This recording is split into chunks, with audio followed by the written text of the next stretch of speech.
Skeletor to King Randor. Skeletor to King Randor. Come in, you royal boo.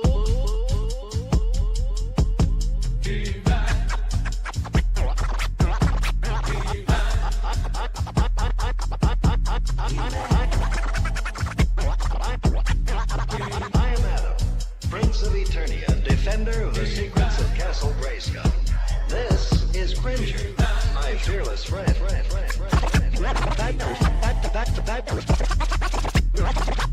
Fabulous secret powers were revealed to me the day I held aloft my magic sword and said, by the power of Grayskull, by the power of Grayskull, by the power of Grayskull, by the power of Grayskull. I have you now, you muscle-bound oaf.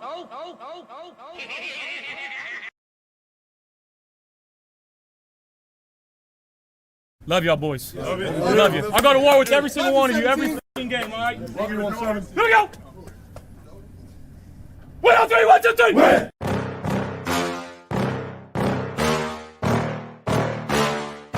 Yeah. Please tell me that I can't, that I won't, that I fail, that I'll never make it out, yeah. Please tell me all the bad, never good, fill my head full of every single doubt, yeah. Please say any negative thoughts, I pop off when I hear people say I cannot. I get off to the thought of proving everyone wrong, I won't stop to the top, so you better back off and get lost. I'ma stay loud, stay proud, never running out, never heading south. I'll be spreading out, call it word of mouth, can't put me down, I'll be getting loud. You can have me douse, not what I'm about, have your fucking cloud. It be raining now, I keep making sound, go another round, bitch I'm legend bound, can't stop me now. You don't wanna fuck with me, a slow burn like a disease. Just tell me that I can and show you things that you couldn't believe. Just tell me that I can. Just tell me that I can. Just tell me that I can. Just tell me that I can. It's showtime. Welcome to Friday Night Lights. I'm your host, Tommy, to the highest degree, to the TOP, from the 313. What up, Bills Mafia? Happy Friday to you. Oh, man, we made it. We made it. It's Friday. And, whew, what a long week I have had. And, man, I got called into work on Sunday, so I got to go to work Sunday night. But, hey, it is what it is. Work calls. Got to go do what I got to do, man. But this month is crazy for your boy Tommy. As you guys know, gotta move out of my old house in about 3 weeks to move into my new house by August 1st. And as you guys know, just give you a little bit of update. You know, I'm still working on, you know, the money as far as the rest of the deposit goes and moving costs and all that other good stuff. So my GoFundMe is still open. We're getting there, guys. So if you guys want to help me out with that, man, I appreciate you guys. If you can't, no problem. Just go ahead and share that link if you can, or just keep me in thoughts and prayers, man. Honestly, too, that would really, really help. If you guys want to know where the link is, right there, top left, top right corner, whatever that is. There's a barcode there. If you just scan the barcode, it'll take you to the GoFundMe. So that's the update right now. But things are looking good right now as far as being on track to me and Princess getting into our new home by August 1st. So appreciate you guys. Let's get to the comments real quick. What up, Tommy? What up, twins? How you doing, brother? Weston in the house. Believe in Sean McDermott Island? No. You know, that's a crazy statement from you. Get the fuck out of here. I mean, come on, Weston. Come on. Get the fuck out of here. What's wrong with you, man? Like, are you trying to make this podcast go really, really quick? And with that comment like that, I thought you believe in being online. What happened? Yeah, you know, Weston gets in his moments where he likes to do a little trolling. You know, he's a Chiefs fan. If anyone out there is wondering, he is a Kansas City Chiefs fan, and he likes to poke fun at the Buffalo Bills sometimes. But overall, I think he's a good dude. He wants the Buffalo Bills to win. I think. I don't know. I mean, he says he does, but I don't know about you, Weston, sometimes. So here, Sandra, happy Friday, Tommy, to the TOP and everybody in the chat. How you doing, Sandra? Weston likes to do that stuff once in a while. At least he's not a toxic Chiefs fan. No, he's not. He's a realistic one, too, man. Like, Weston's a good dude. He's a good dude, and he's been rocking with me on this channel for, golly, I want to say at least a couple years now, right, Weston? Him and there's another Chiefs fan, Triple G, has been rocking with me for a couple years now, I believe. We had a Ravens fan that used to come in here a lot, Ravens for life or whatever, but he don't come in as much anymore. I don't know what he's doing. I think he's worrying about his own team right now. The Baltimore Ravens, they got their own problems. I think he's had enough of coming into the Buffalo Bills podcast. He's concentrating on what the hell's going on in Baltimore. Weston, no, I believe in Bean Island. I'm just having fun. You see, Weston's just having a good time. That's all. He's our homer. Yeah, he is. He is, right? That is true. Weston, you are our homer, right? You are a homer Bills fan. I like it, man. I really do. Roy Collins in the house. How you doing, Roy? Bean Island is like Atlantis. Nobody knows where the hell it is, but claim it was real. Listen, it's real. Roy, would I lie? Listen, not only am I the president, I'm the owner. I'm the guy that created Believe in Bean Island. It's real. It's legit. You know what I mean? And look, I invited certain people. Certain people, declined my invitation. They said I'm good. And those that declined it, well, they had their opportunity. And that opportunity has now passed them by. So, we still have open tickets available. But, for those that are against Believe in Bean Island, then they just can't come onto the island. I don't know what to tell you. I don't know what to tell you. I give the Bills credit where it's due, Yeah. I really think Bean and Brady did amazing under the state. They were this offseason. Yeah, no, man, listen. The Buffalo Bills had a good offseason. I don't care what anyone says. Right now, look, we all have our opinion, right? To each his own. You know what I mean? Some podcasters don't feel like we did enough. Some podcasters feel, that we did a great job. Some think we did okay. Like, for me, I feel like they did a really good job. I feel like Brandon Bean, because if you think about it, not just Brandon Bean, really, like, let's dial it back. Let's go backwards. Like, Terry Bagula is the one that really started it off, right? He's the one that started off by firing Sean McDermott, right? Like, that was the jump start of this offseason. And without that move, I don't think we have a good offseason. Like, I think we're talking about another typical Buffalo Bills Sean McDermott offseason. And because he's no longer here, I feel like they addressed things that needed to be addressed that wouldn't have been addressed with Sean McDermott, if that makes any sense. And once again, it started with Terry Bagula. Let me get to some of the chat because I know I don't want to get too behind. You guys get all bent out of shape when I get like 5 chats behind you, like comments behind you, like, oh my God, Tommy's the worst. Tommy, you're like an hour behind in the comment section. Most fans, especially the NFL fans, won't listen. Dude, yeah, Buffalo Bills fans right now, like Bills Mafia.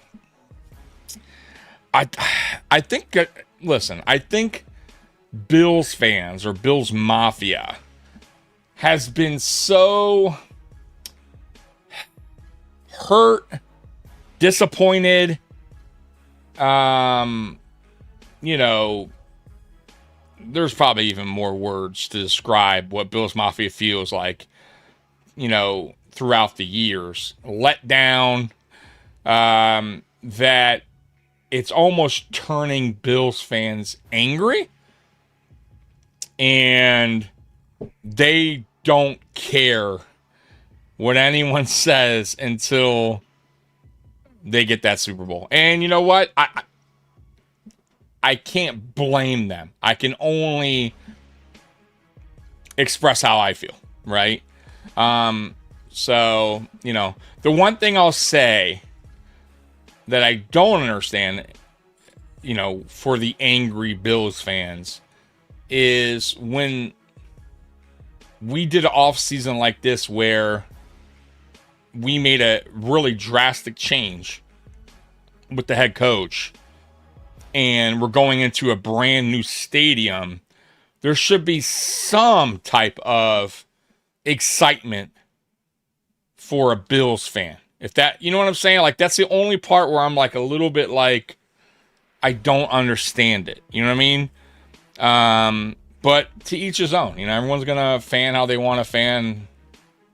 You know, I just don't want to be called like, you know, I feel like I'm turning into like a homer. You know, and I don't feel like I am. And I never wanted this channel to be like one-sided. You know, I remember last year, or even the last 2 years doing this channel, I felt like at times I was too harsh on the Buffalo Bills and maybe a little bit too negative.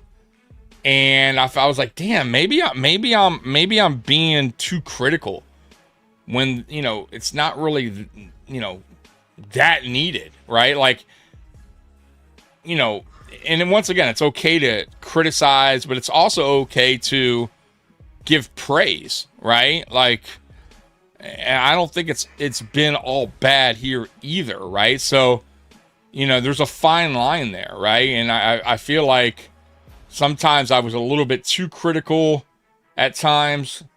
So I try to stay in that middle lane. But, you know, I think certain fans want to lean one way or the other. It's kind of like politics now, right? It's got, like, honestly, sports is becoming like that, right? It's just like, people are so strongly opinionated, you know, on one side or the other that there's no really in the middle anymore, right? You know what I mean? There's no middle ground. I feel like I try to do that a lot, being, you know, middle grounded, but you know, people don't see it like that. People want to call me a homer now. Oh, what the fuck?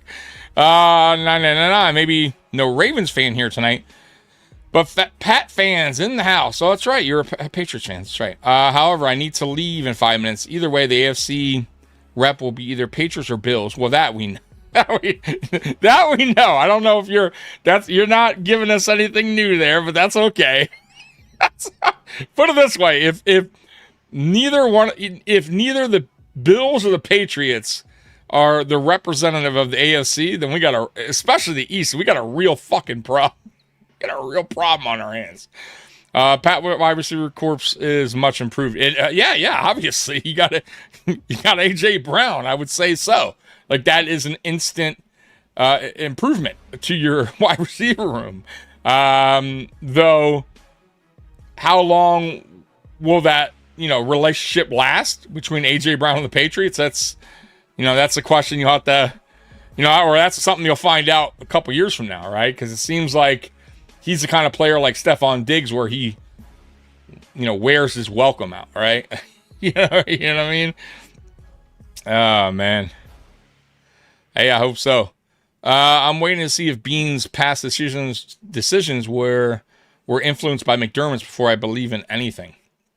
That's fine. Once again, I get what you're saying, you know, and I also understand why people are hesitant to you know, trust in Brandon Beane or you know, believe that it was, you know, that McDermott was really to blame, and you know what I'm saying? So I think fans are like you are hesitant right now on who really was to blame in why the Bills didn't get to a Super Bowl in that 9-year span under McDermott. You are 4 chats behind. Well, thank you so much. I'll catch up. And I'm more than 4 now. I'm really behind.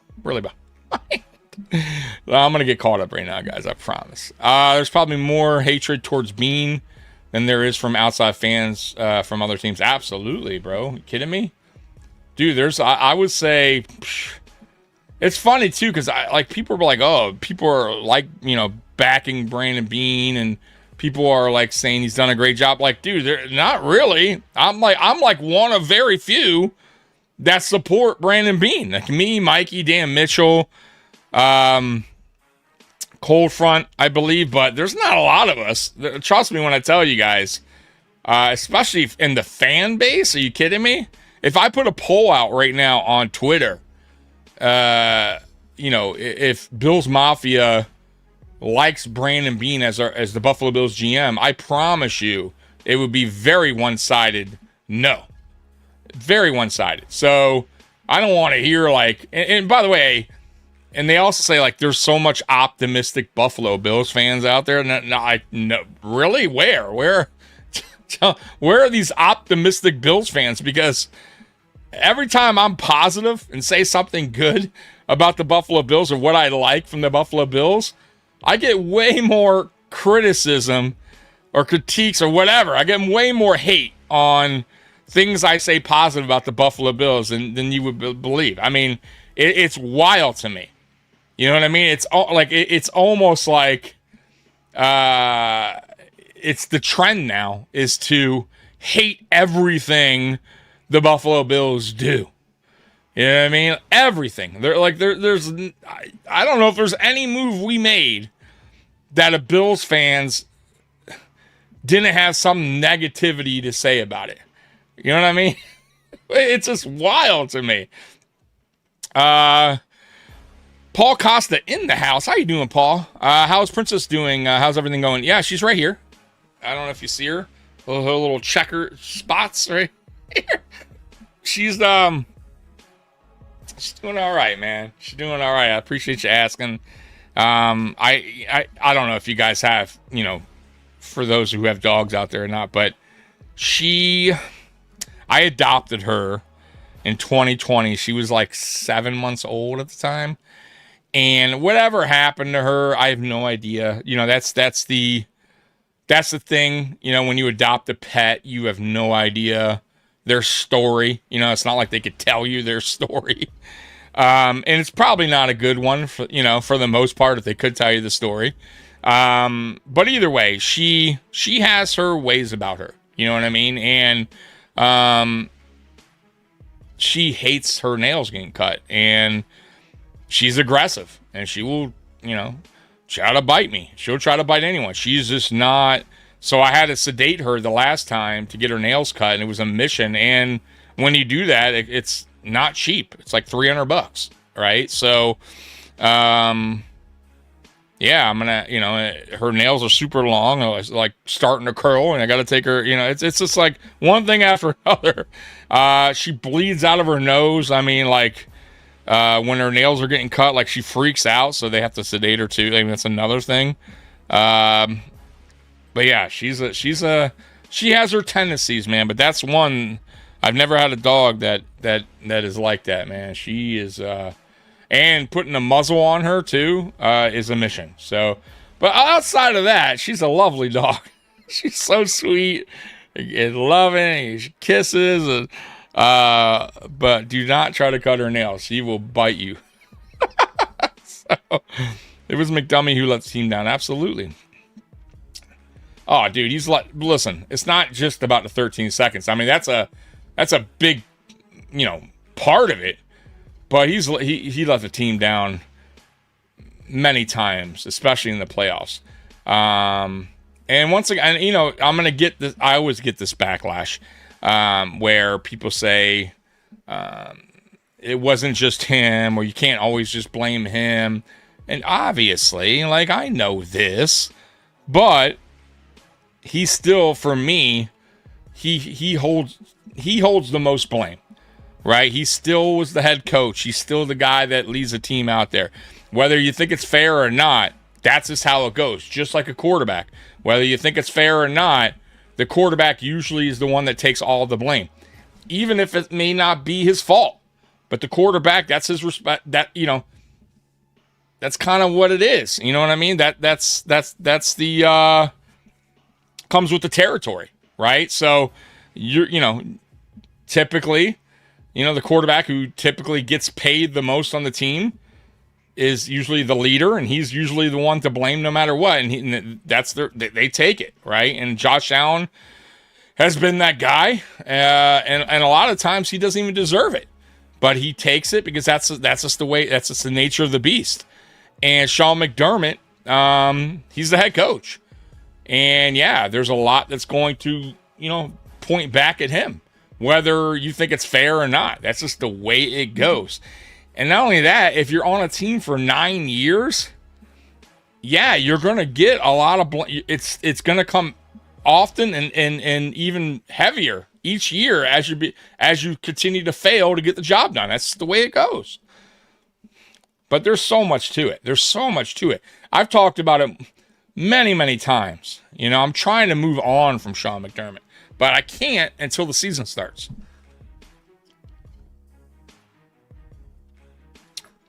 Man, guys, I am on this like strawberry kick, and I've been drinking strawberry juice and slushies, and now strawberry soda. That's what I'm drinking right now. So fucking good. And I'm sure I'll get sick of it and go on to the next terrible thing for me. But it's so damn good. Like, if you guys like strawberries, get yourself some strawberry Fanta soda. And, you know, make sure that bitch is really cold. It's so good. It's so good. Anyways, what's up, Tommy? No Uber tonight, so I can join the chat. Oh, that's right. Snoopy, usually he's the Uber driver who listens to the podcast as he's doing his thing. Man, dude, Snoopy, I gotta be honest with you, man. Like, I hope I get my shit together, man, and one day get like a newer car so I can do that, because that's right up my alley, man. I'll have to talk to you about that one day, about how it all works. But I know you got to have a somewhat of a not new car, but can't be super old. My car's a little bit outdated for Uber, but yeah, I like that gig. It's that kind of gig fits me to a T. Agreed. I think McDermott should have been gone after 13 seconds. Yeah. He wouldn't he not CJ wouldn't have been here. The draft picks that we selected wouldn't have been selected. There's a lot that would have not happened. Roy, you're right, Tommy. I've been watching since Ferguson was our quarterback. That's as far back as I remember, which is very far back. By the way, no offense to you. I was watching, when Jim Kelly. I started watching 89. So as far as back as I remember, the team continues to disappoint. Unfortunately, every year I expect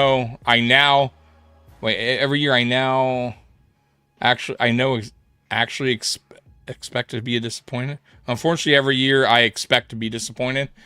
Yeah, like, and it sucks feeling that way. Like, Roy, I get it. Like, I do. Like, I'm understanding where you're coming from. Trust me, right? They're like, it's not like the Bills have won a Super Bowl, right? We have not, right? Like, I've been watching, not as long as you, but 89 is quite some time. And we've been through a lot. I mean, as fans, we've been through the ringer. I mean, ups and downs and heartbreaks and the laughing stock of the NFL, right? To finally, becoming relevant and still finding ways to lose the big game. And it's tough. It's really tough, but I don't know about you, but for me, I have tough skin now. Like, it is what it is.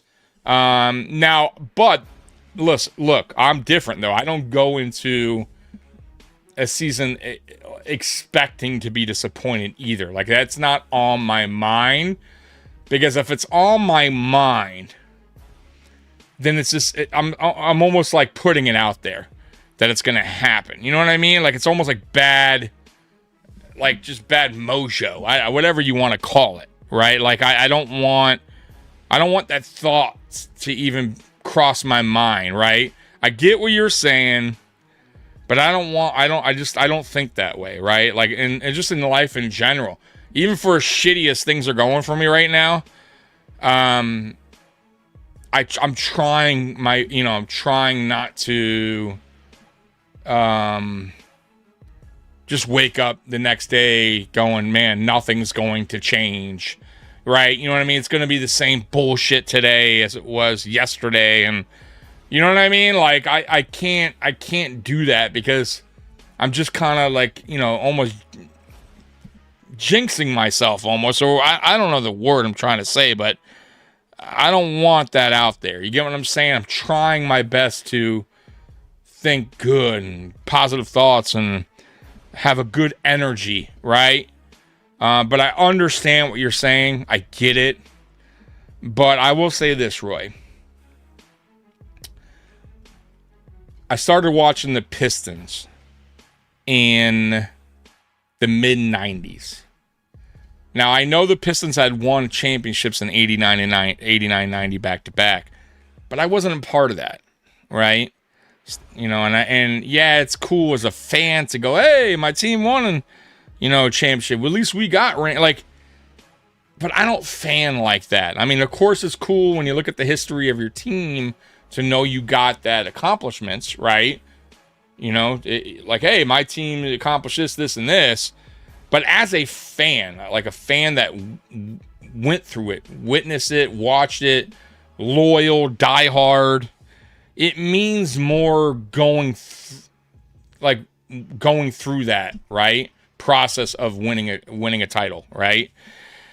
And when I was watching in the mid 90s, we were a fucking joke. Like I'm gonna be honest with you, like, and maybe you don't watch basketball, but by that time, the bad boys were done. You know what I mean? Like, players were getting old and moving on and retiring.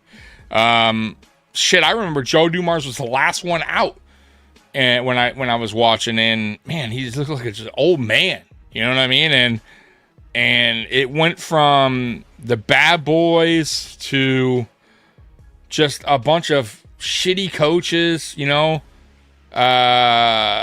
From Chuck Daly, awesome coach, to Rod Ronstein, and just a bunch of terrible coaches, and just a bunch of draft picks that didn't work out, and free agents. So it's kind of like the 17-year drought that we went through. All right, it's the same thing. Every sport kind of has their droughts and bad coaches and GMs, and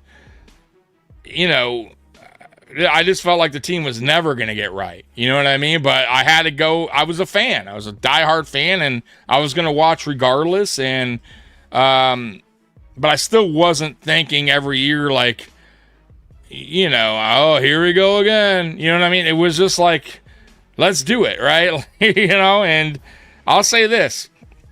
In 2004, when we won, well, actually, I'll take that back. When 2002, when we started getting better, it was man, dude, it was such a good feeling to finally know your team that you just been watching for, for quite some time.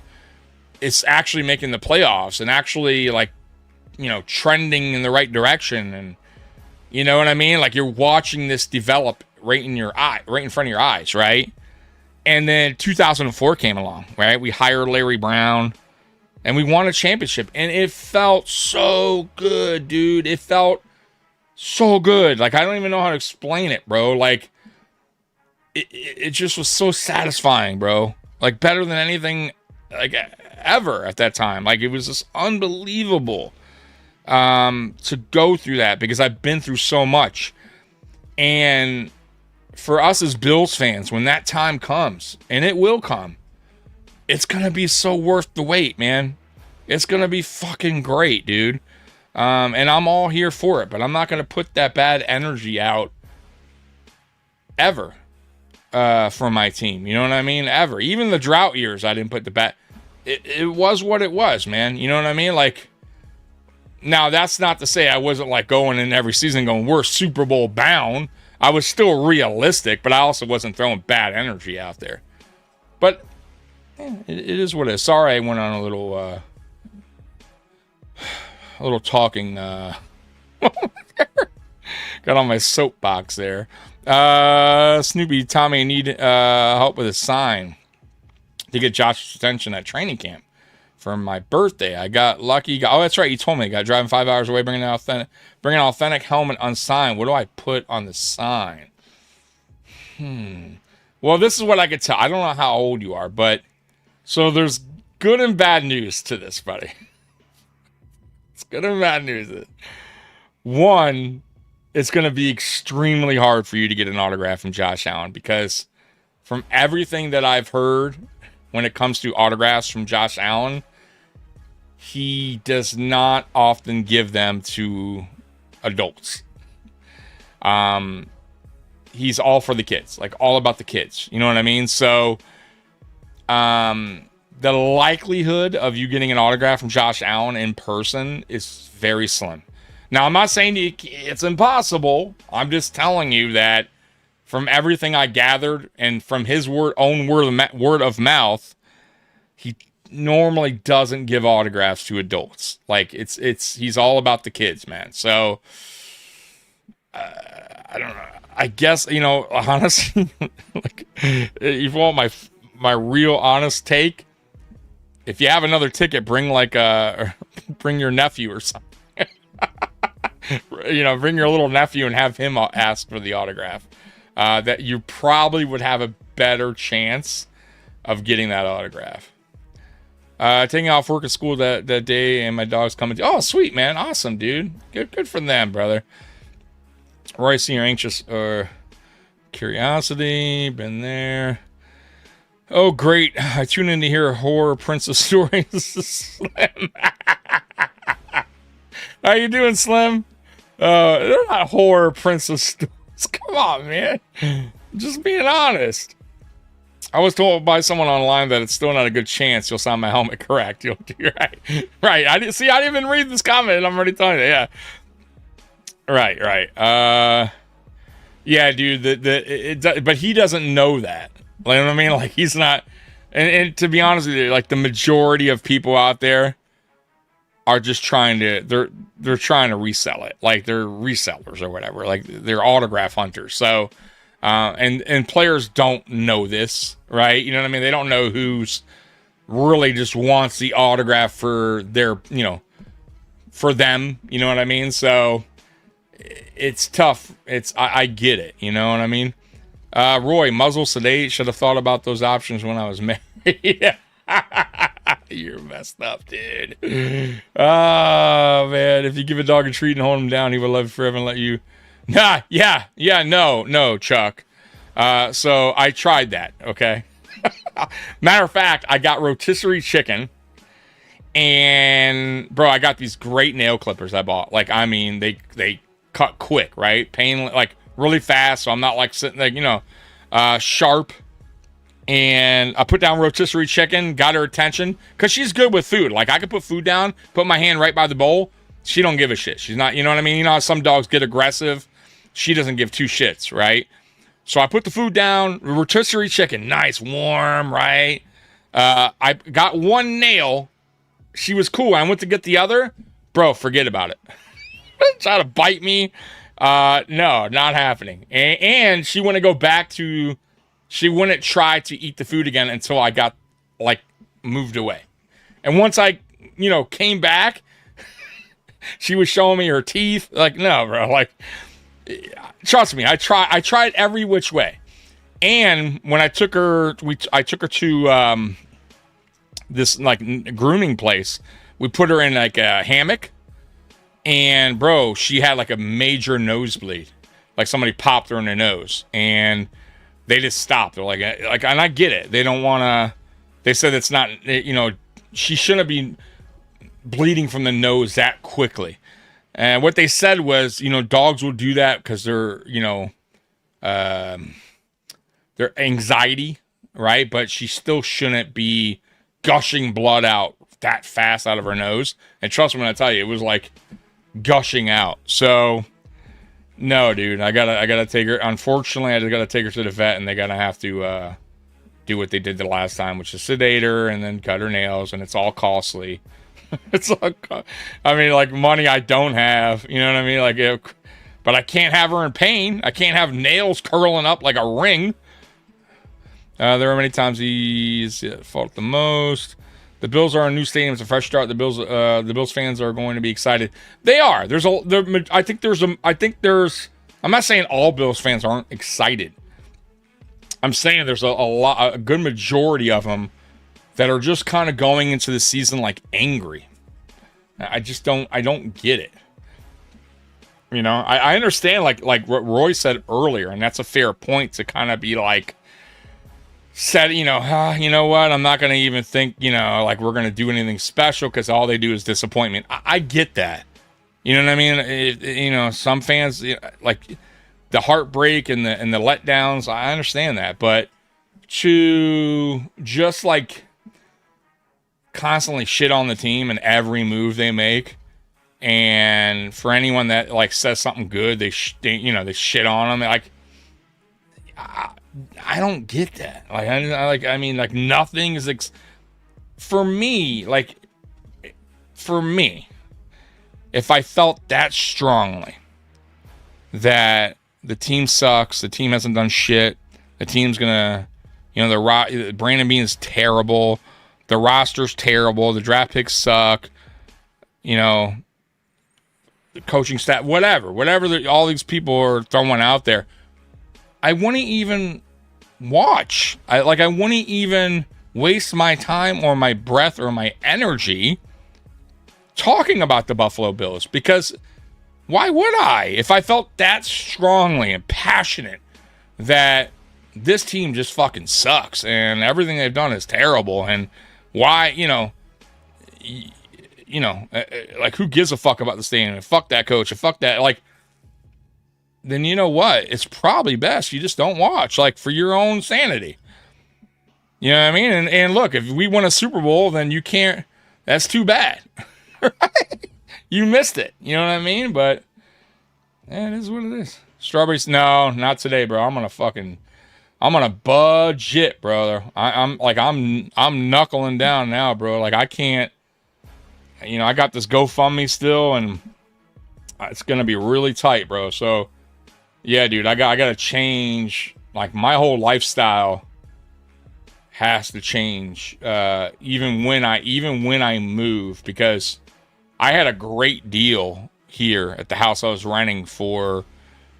I moved here in 2017, and I was paying $825 a month for a 2-bedroom home. Now, look, it's not this gigantic home, but I don't give a fuck. It's just me and my dog.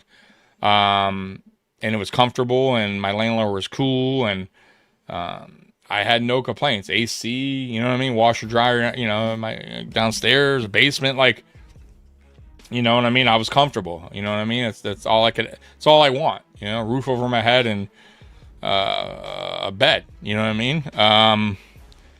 But I knew, once I started, once he sold the house, that I wasn't gonna find a place like that, or a house with, at that cost, right? A month. And the house I found now that I'm moving to, obviously is more money. So I gotta knuckle down. I can't mess around. Like, I gotta start eating at home more and all that bullshit. But which is fine. It is what it is. You know what I mean? Gotta do what you gotta do. Fanta. Bleh. Listen, I said Fanta strawberry. It's not like there's a lot of strawberry sodas out there.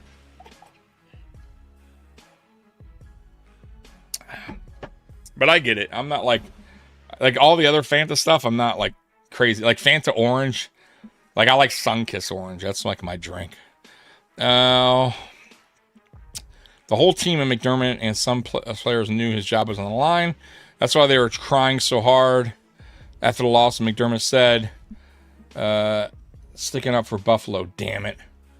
Oh, well, you know. Good. I'm glad he stuck up for Buffalo. He sold his home, and now he's in North Carolina. He ain't sticking up for Buffalo anymore, so it is what it is. But I get your point. Roy, how's it hanging? 10 years are relevant for Uber, so not too new. Okay, damn, 10 years. Yeah, shit, man. To the right. That's pretty funny, Roy. Roy. Yeah. Listen, Roy is a retired man, all right? I'm like very jealous of that. Larry Bird told the Celtics to hire Larry Brown. Instead, they hired Rick Pitino. I don't know why I asked Bird. Listen, Larry Brown is a hell of a coach, bro. He's just such a weird, he's just so weird when it comes to coaching. Because everybody if you know about Larry Brown, guys, he doesn't like to stick around too long on teams. Like he gives you, it's almost like he gets bored. Like he'll coach 2 or 3 years and he's out. And it's just so odd. So he won the championship with the Pistons in 2004. He got back to the championship in 2005. We lost to the Spurs in 7 games. Great series. And then he left. He just left. That was it. He's like, oh, I'm good. I'm out. No, by the way, no reason. There wasn't it's just the way he is. So that would be like Andy Reid. You know what I mean? Winning a couple championship when he was with the Chiefs and just be like, all right, I'm going to go coach, whatever, the Bears. You know what I mean? Like, I don't know. Maybe that's just something maybe it's a test. You know what I mean? Like, he's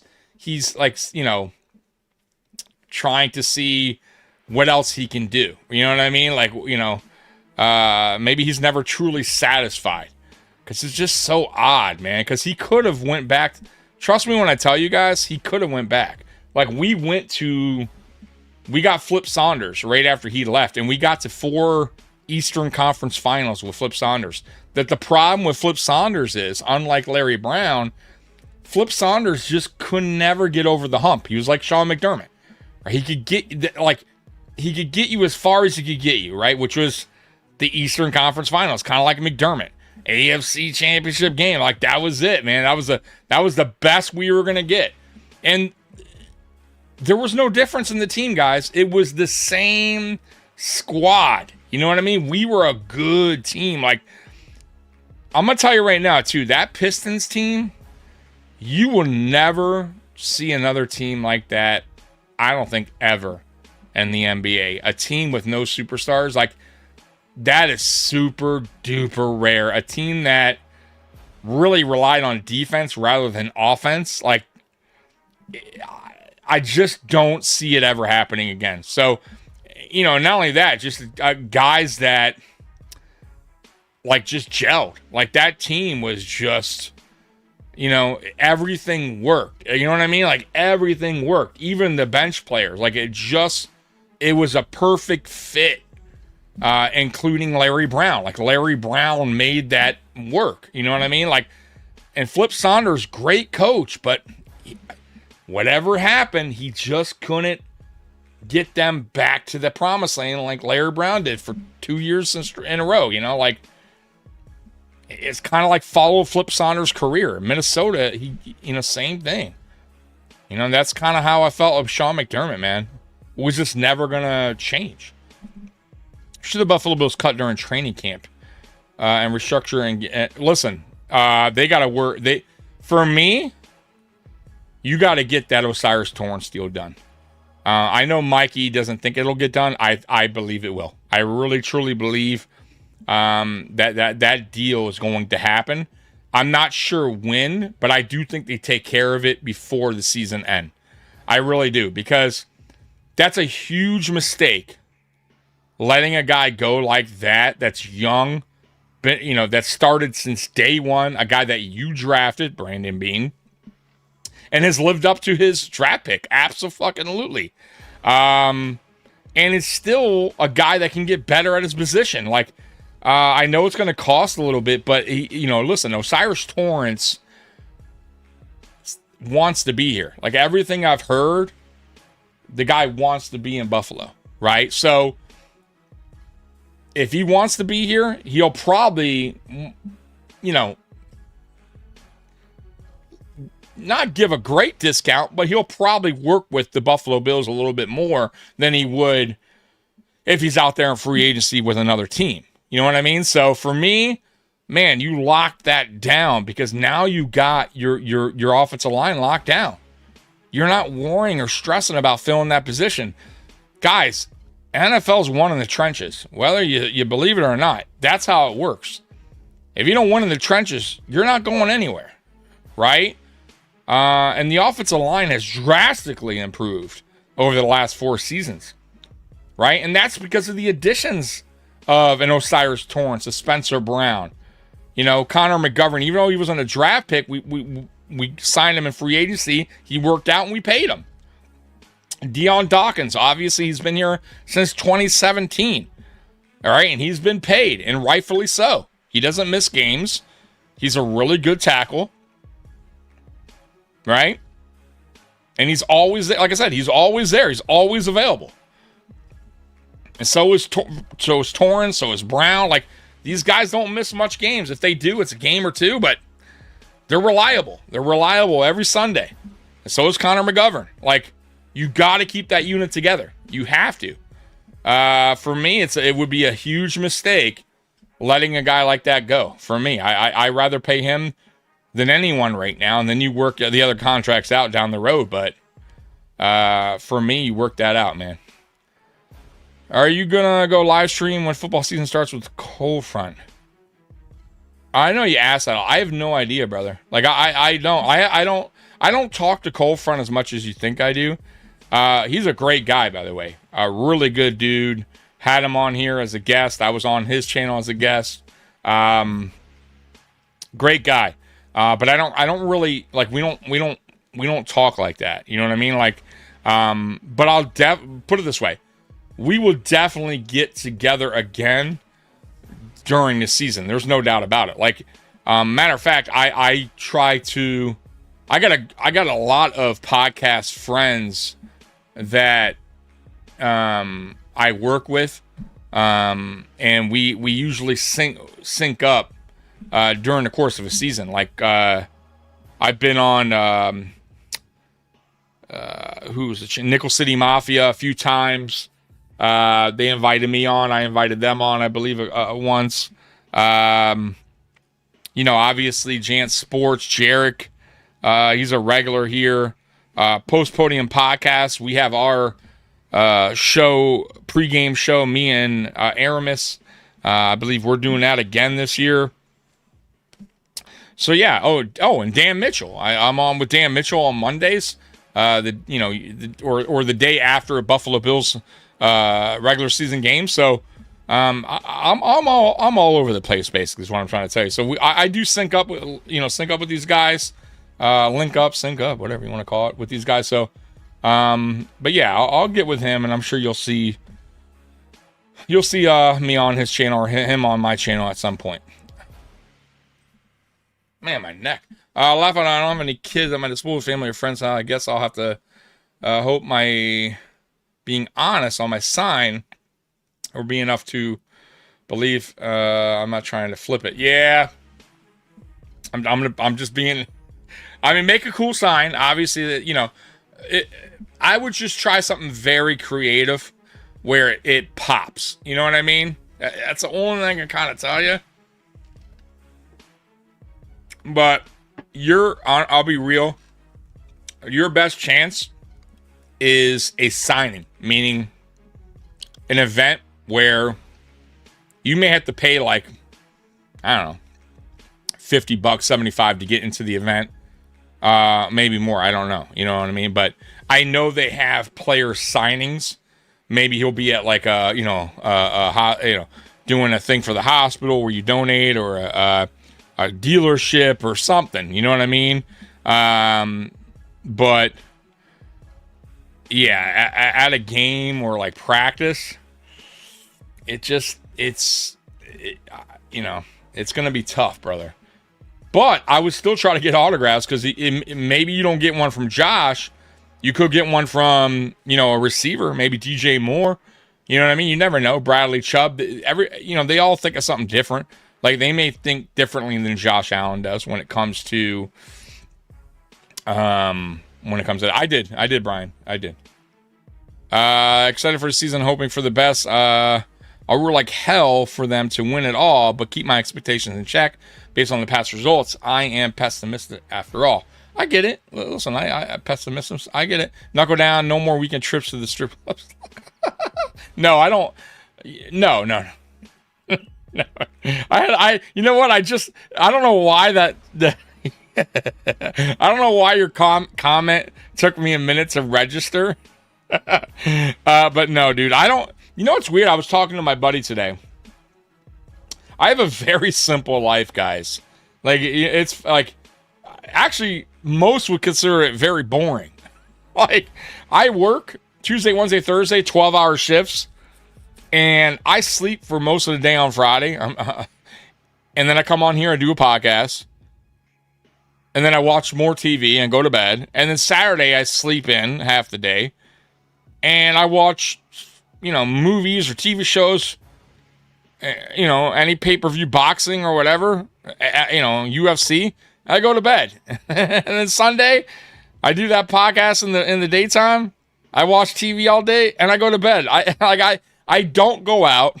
I don't drink. I don't do drugs. I don't smoke cigarettes. Like, I really don't, like, I'm not a kind of person where, like, I'm living this, like, lifestyle where I'm spending money and going to, like, out to fancy dinners or strip clubs or bars. Like, and I'm not knocking anybody that does that. I just don't.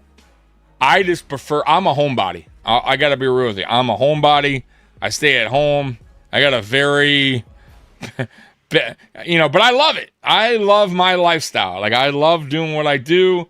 And I'm a movie buff. I'm a TV show buff. I'm a music buff, sports guy, sports buff. You know what I mean? Like, home is where it's at, man, for me. You know what I mean?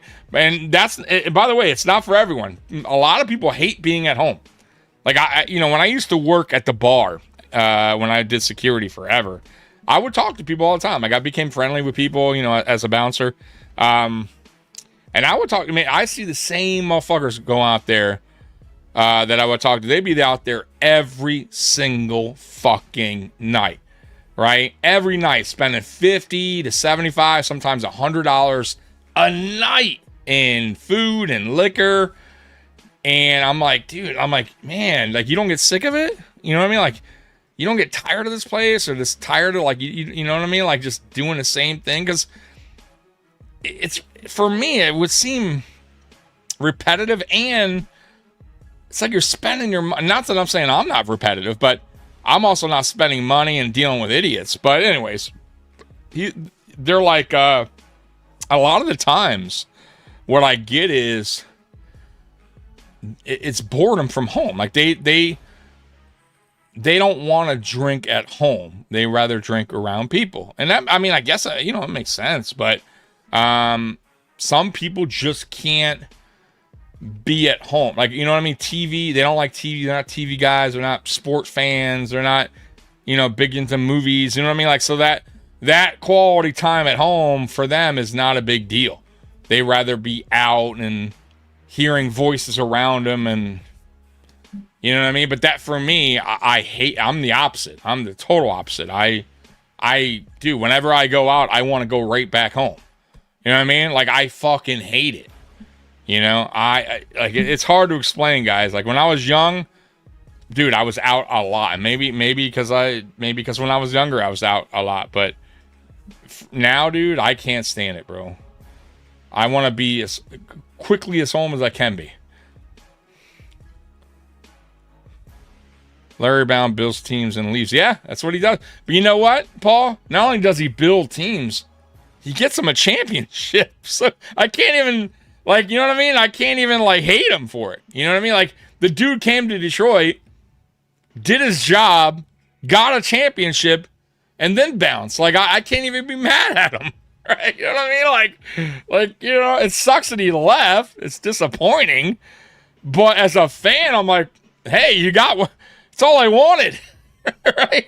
I've been waiting for years. Thank you, Larry Brown. Oh my God. I don't know what that means. It's a bunch of codes there, Brian Webster. Happy birthday, Spidey.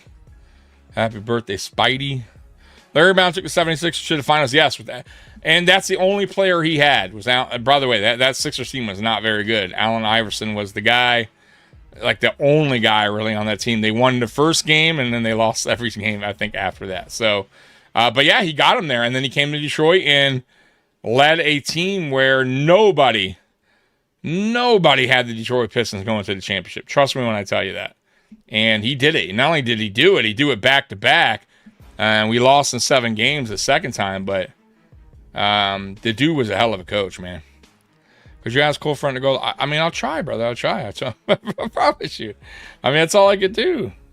You know, like I said, listen, I've talked to him about it. The thing is, you got to remember, like, we all have. So here's the deal, Brian. We all go live at different times. We all have, like,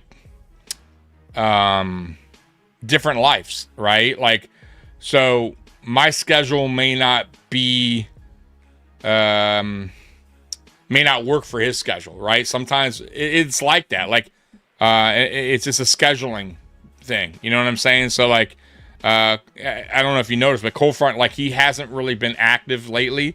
And that's because he has work and he has family. And he has stuff that he has to do rather than, you know what I mean? Like, it's not, doing a podcast is not, it takes time. It takes time and energy, and you just don't hit live. You got to create thumbnails. You got to come up with the ideas, and like, it is a time-consuming kind of thing to even set it up.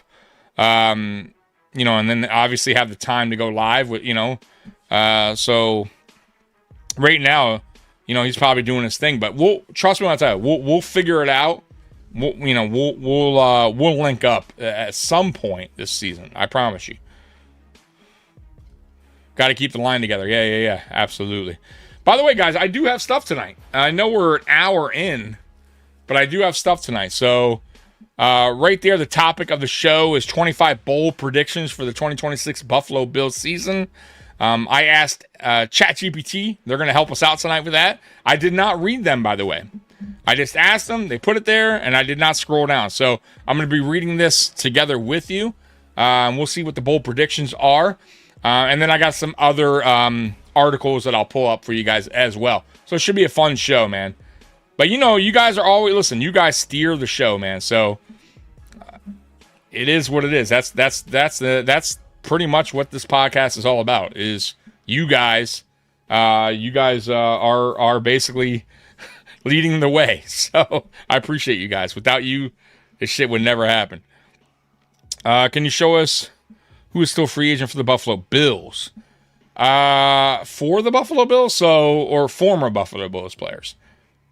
You gotta let me know what you mean by that. So if it's former Buffalo Bills players, there's still quite a bit out there floating around. If you're talking about what free agents are available that the Buffalo Bills can still pick up, that's a different story. You got to let me know on that one. I would think the number one thing with the player's second contract is the guaranteed, not necessarily. Yeah, so the guarantee is where it's at, Roy. Like, that's, at the end of the day, the guarantee is really what seals the deal. It's not so much about the annual, right? So the guarantee is the most important thing, and the signing bonus. Like, a lot of people don't realize, but the signing bonus, they get right away. So the guarantee is just a guarantee. No matter what that's happening, they're getting that. So let's say it's 60 guarantee, or let's say 70 guaranteed. They're gonna get that. Like, that's no matter what. But that signing bonus, they get that right away. Like, that's right away. So that comes into play too. You know what I mean? So, but yes, guarantee is very, very important when it comes to these contracts for these players. And then also there's incentives. Don't forget about incentives. So, you know, a contract may say, like, I don't know, 74 million, let's say, or whatever, 3 year 74. But it could go up to 84 with incentives, right? You know what I'm saying? So there's always that too. I think Osiris Torrance actually got a bonus in the offseason, $1 million or something. I forget what, but he had some incentive kick in. Can you show us who the free agents are for the Buffalo Bills? Okay. Yeah, I'll do that later. No problem. Spot track. Yep, I can go through that later on, brother. I promise you. Just remind me later on in the show. Don't mean to correct you. I'm a big Pistons fan. They had 2 All-Stars and yeah, but listen, it's not that you're correcting me, and I get it. And those guys were awesome. And yes, matter of fact, you're even wrong on that. They had 4 All-Stars at one point, I remember, going into a year. I remember it was God, I want to say it was Chauncey, Rip, Prince, and no, it was Chauncey, Rip, Rasheed, and Ben Wallace. I believe all 4 made it one year. That was the year.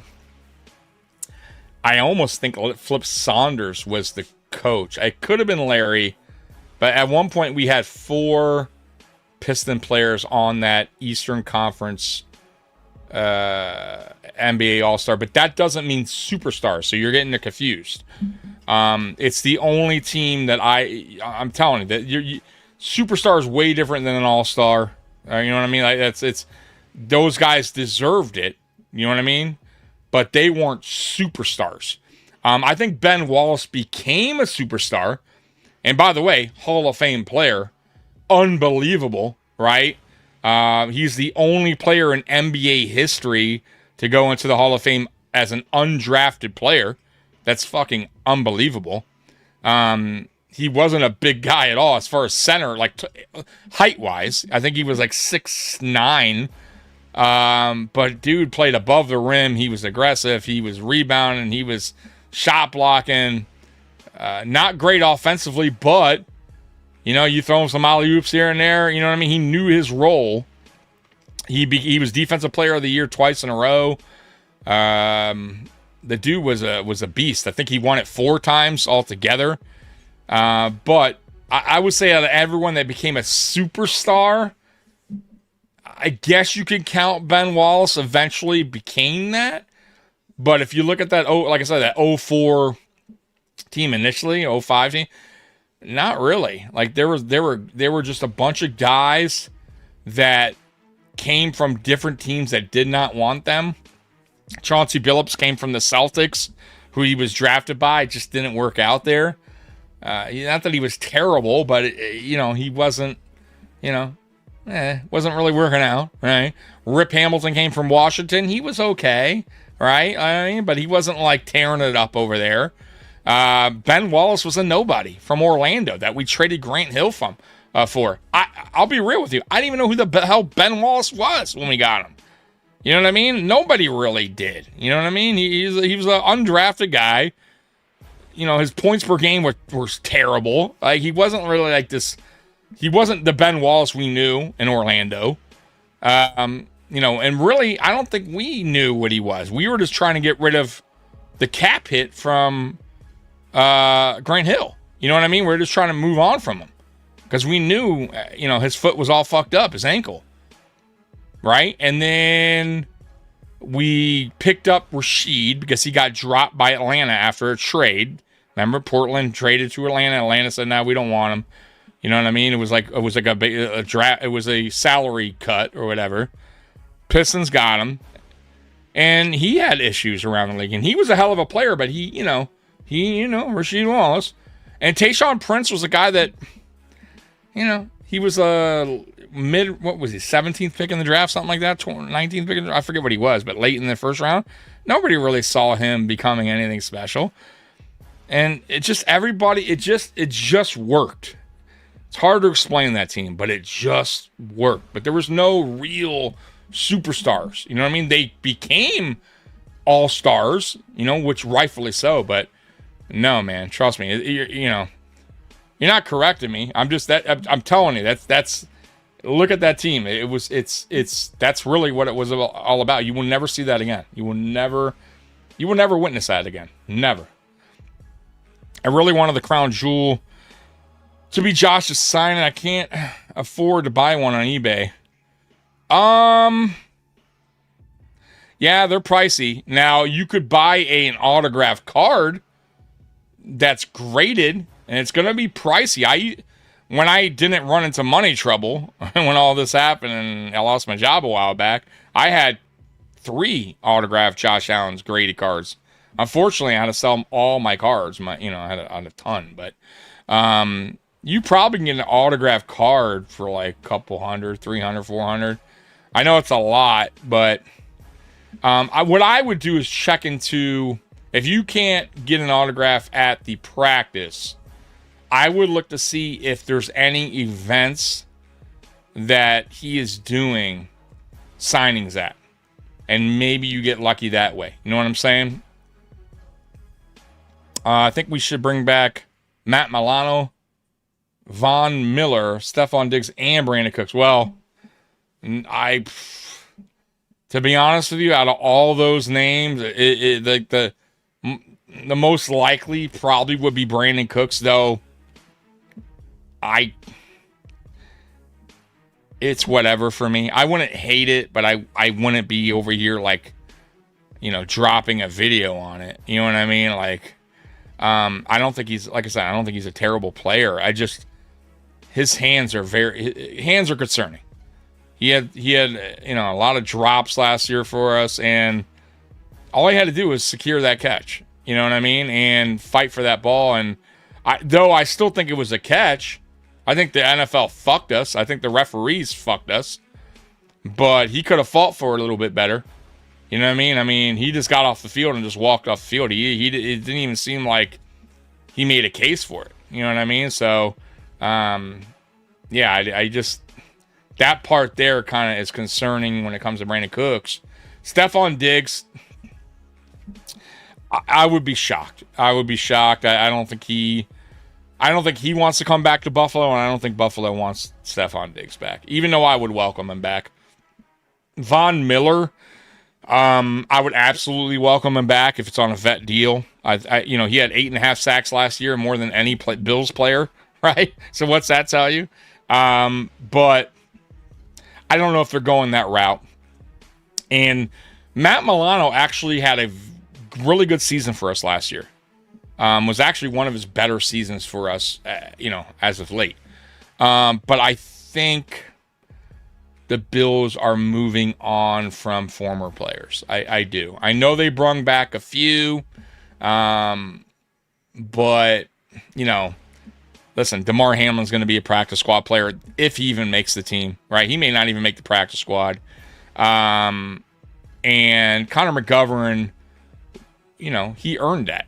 So, and there wasn't any problem there. And like I said, he earned it. So, outside of that, we didn't really bring anyone back, right? Alec Anderson, I guess you could count him, but, cheap deal. He earned it. Young.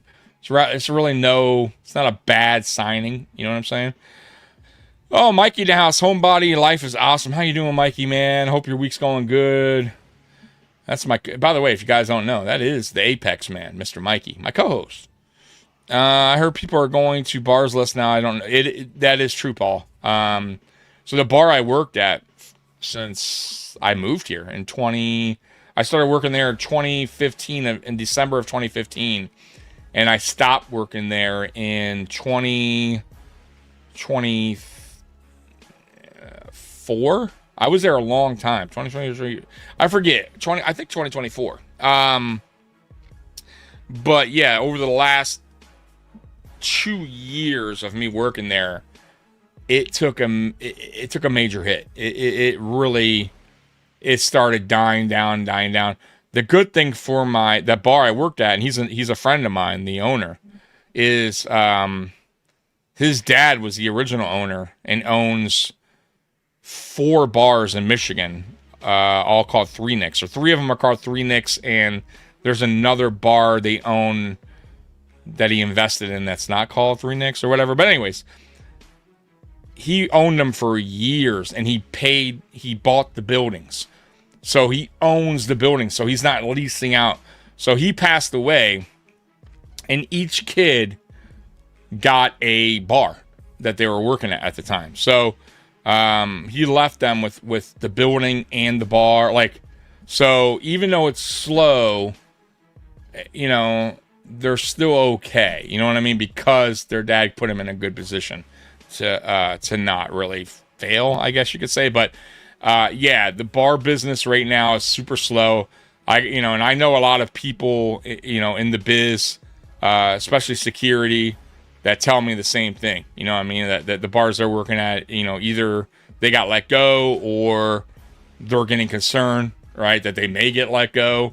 You know, so now I don't know if that's like that everywhere, but yeah, it's taking a hit. Definitely spending more time at home now. Home is where it's at, bro. Yep. Sandra agrees with Mr. Mikey. Work, golf, and home. That's a wonderful life. Yeah, that's right. Mikey does play golf. I forgot about that, Mikey. Mikey is like the Tiger Woods of 40-year-old white guys.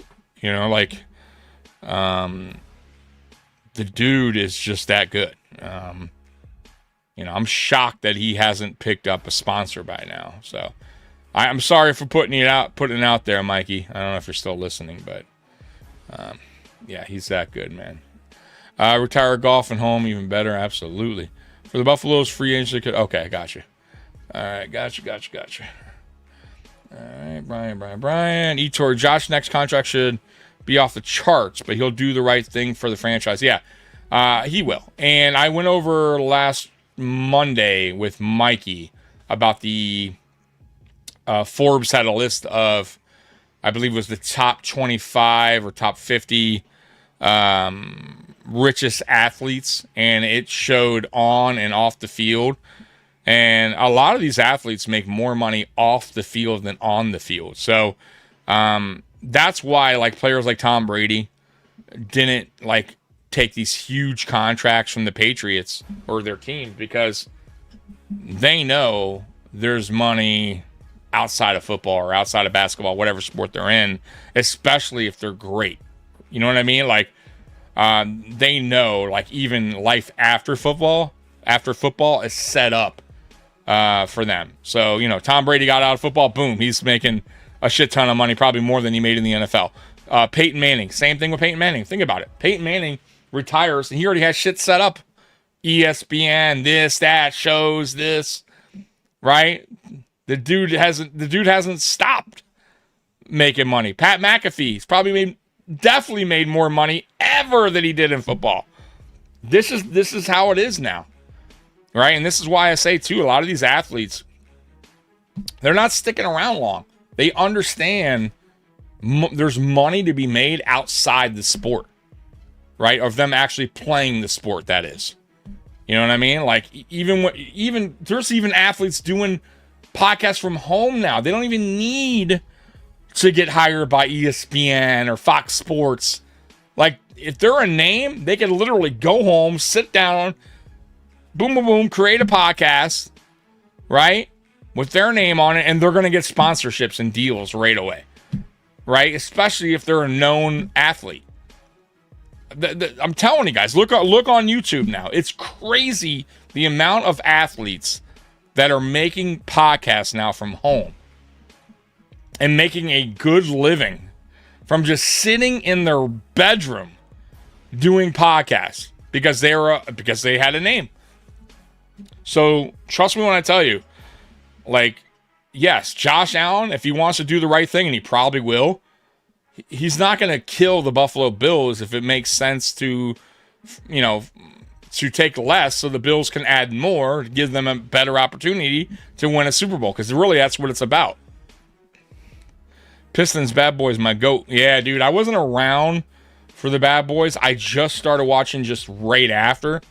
I'll never forget my grandparents took me to the Palace of Auburn Hills when I was a kid, man. I was so young, and I was just getting into sports. I always liked playing sports, but I was just getting into watching sports, right? Because, you know how that, I think that's like that for a lot of us, right? Like, we start off playing it before we actually watch it.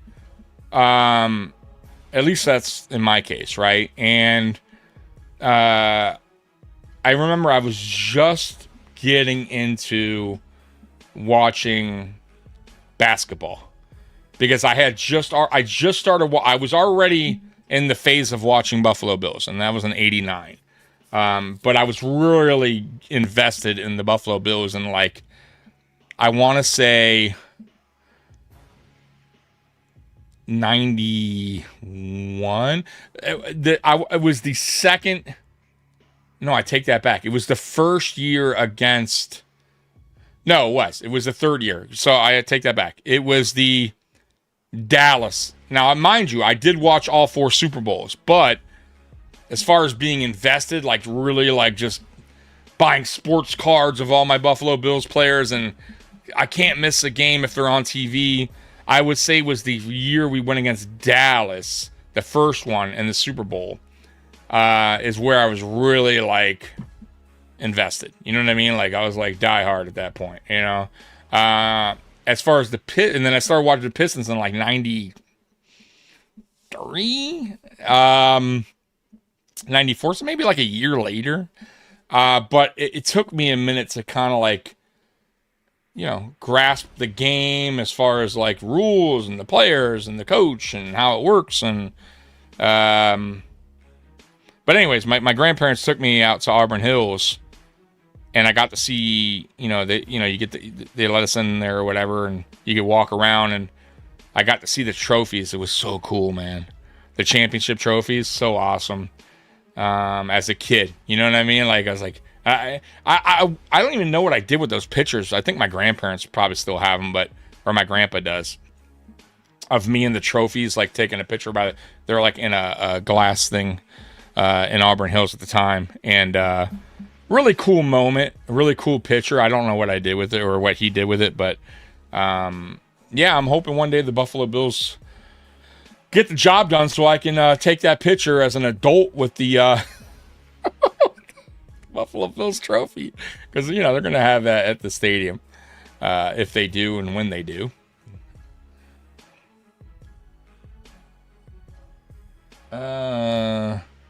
What do you mean by this? Josh's next contract should be off the charts. But everything, yeah, nobody said it won't be off the charts. But it's not going to be what you might think it'll be. You know what I mean? Like, he may take not as much as, like, we may look at the contract and say, damn, I mean, to us, it's still going to be a shit ton of money. But maybe compared to other contracts out there, we're going to maybe look at it and go, damn, the Buffalo Bills got a great deal. But some of these players, once again, some of these players do that knowing that they have a lot of income coming in, streaming in from outside of football, right? With all their deals. Like, put it this way. Josh Allen just did a contract not too long ago with New Balance. He left Nike, went to New Balance. Trust me when I tell you, New Balance is paying him a pretty good amount of money to be with New Balance. You know what I mean? And then there's other deals that he has, right? So, and then when he retires, the day he retires, he's going to be doing something. He has the pistachio thing. He has deals. He has, contracts from everywhere, sponsorships galore. And who knows? I think I read somewhere where he said he would be willing to, or he might even think about doing commentating. So, just like Tom Brady, I mean, listen, there's money. These guys are superstar athletes. There is going to be a lot of money waiting outside their sport. And that's why some of them aren't greedy like that, right? They want that accomplishment, and they understand it, sometimes you got to take a little bit less to get that job done, right? You know what I mean? Because if you're just totally raking in all the money, you're kind of hurting your opportunity there. You really are. You know what I mean? Because at the end of the day, even if you draft well, you got to pay these players in time. You know what I mean? Like, these players eventually they do want money, and you got to spread it out. You got to make it work. And there's always the one or two guys, and usually the one, that's the quarterback, that's the highest paid, right? And some of those guys do work with the team, understanding that they got money outside of football. It looked like a catch. They both went to the ground. It was a catch. I don't give a fuck what anyone says. That was a fucking catch. And I still, to this day, I don't give a fuck what the rule book says. A football move? How the fuck do you make a football move? Like, you know what doesn't make sense to me? I get what a fucking football move is. Like, put it this way. When a player, let's say a player does a slant. Okay? Give you a great example. Player does a slant, gets the football, boom, it comes in his hand. He takes one step, and boom, the ball gets jarred loose, right? Or he took a half a step. He's just about to move, the ball came loose. That's ruled an incomplete pass because he didn't make a football move yet, right? He didn't, because they say it's what, like a 1.5 steps, something like that, in order for it to be a football move, right? Like you got to be, right? You just can't catch it and then the player punches the ball away and it's a fumble. That's just not right. It's not a football move. He didn't get a chance, an opportunity to take a couple steps and actually turn and make, and take a step and a half. When you're on the ground, how the fuck can you do a football move when a player's on top of you? It's impossible. So the rule doesn't make sense. What football move can you make at that point? You understand what I'm saying? He can't walk. He's laying on his side. And to furthermore the point is if a player slides, right? Let's say and I've seen it a million times. The ball's thrown low. A player's on the ground. He slides. He's already on the ground because he's making a catch. He's on the ground. Boom, catches it. And a player tackles him, right? Once he tackles him, that is it. The play is over. He touched him while he was down. Like, that's it. He had a complete... Matter of fact, a player could go on the ground and a player hits his arm. He's ruled down. Why do I know this? Because remember, Jordan Poyer had an incident where it was a thrown ball. The player was on the ground when he caught it. He went to get up, stand up, and Jordan Poyer barely touched him. I mean, barely, when he punched the ball, right? When he peanut punched it. But because he barely touched him, he was ruled down. That's it. The play is over. So it doesn't matter. Once a player is down on the ground and has possession, once a player touches his arm, his leg, his knee, it is over with. So I don't understand the football move part of it. Because, one, he had possession. Two, his knee hit. And then if you really want to get crazy with it, after his knee hit, his whole side of his body was on the ground. Then they rolled over and he got the ball taken away. But at that point, it is over with.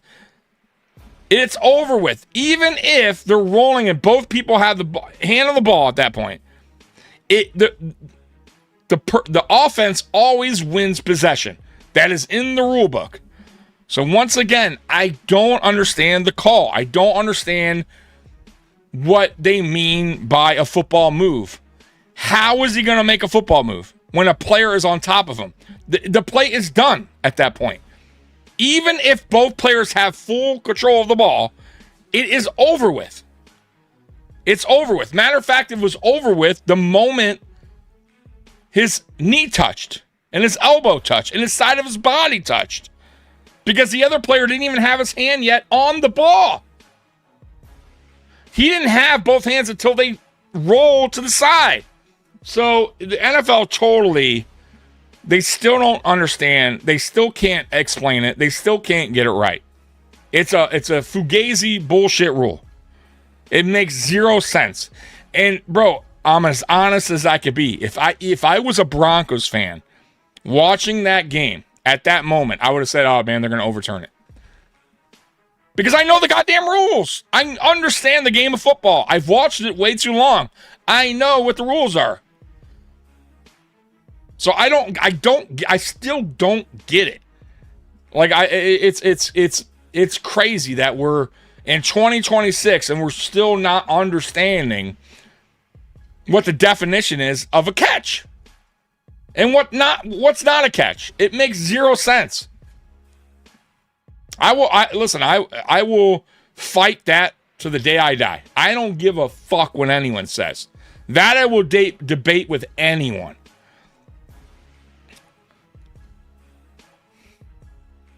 It just pisses me off, man. Like, shit like that pisses me off. Damn, I'm way behind in the comments. Let me catch up. The Bills only have listen, Weston, doesn't matter. You can figure that. They always could figure a way to. If they need to spend money, they could figure it a way. And you got to remember, even if you sign a player, there's ways to where the contract won't kick in until the following year. You get what I mean? Or you could spread a contract down the road. Like, so you could sign who you want. And not only that, salary cap goes up every year. So I'm not saying the cap ain't real, but don't get caught up in, don't get too caught up in what the Bills or what any team can do and can't do with their cap, because there's always a way. That's what these jobs. That's why these guys get the jobs as GMs. They understand how to maneuver and work the contracts out where it makes sense and works out for the guys that are trying to sign. So absolutely, it could work out. They could sign Osiris Torrance to push the contract down the road. Absolutely, they can. Matter of fact, they could spread it out where it's low this year or next year, and then it really kicks in 2028. You know what I mean?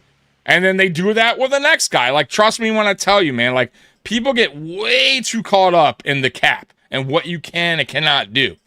So don't get lost in the sauce with that, man. I promise you, it's not as crazy where it's going to stop any team from doing, signing a player. If they want that player, they'll make it happen. If they want to extend a player, they'll make it happen.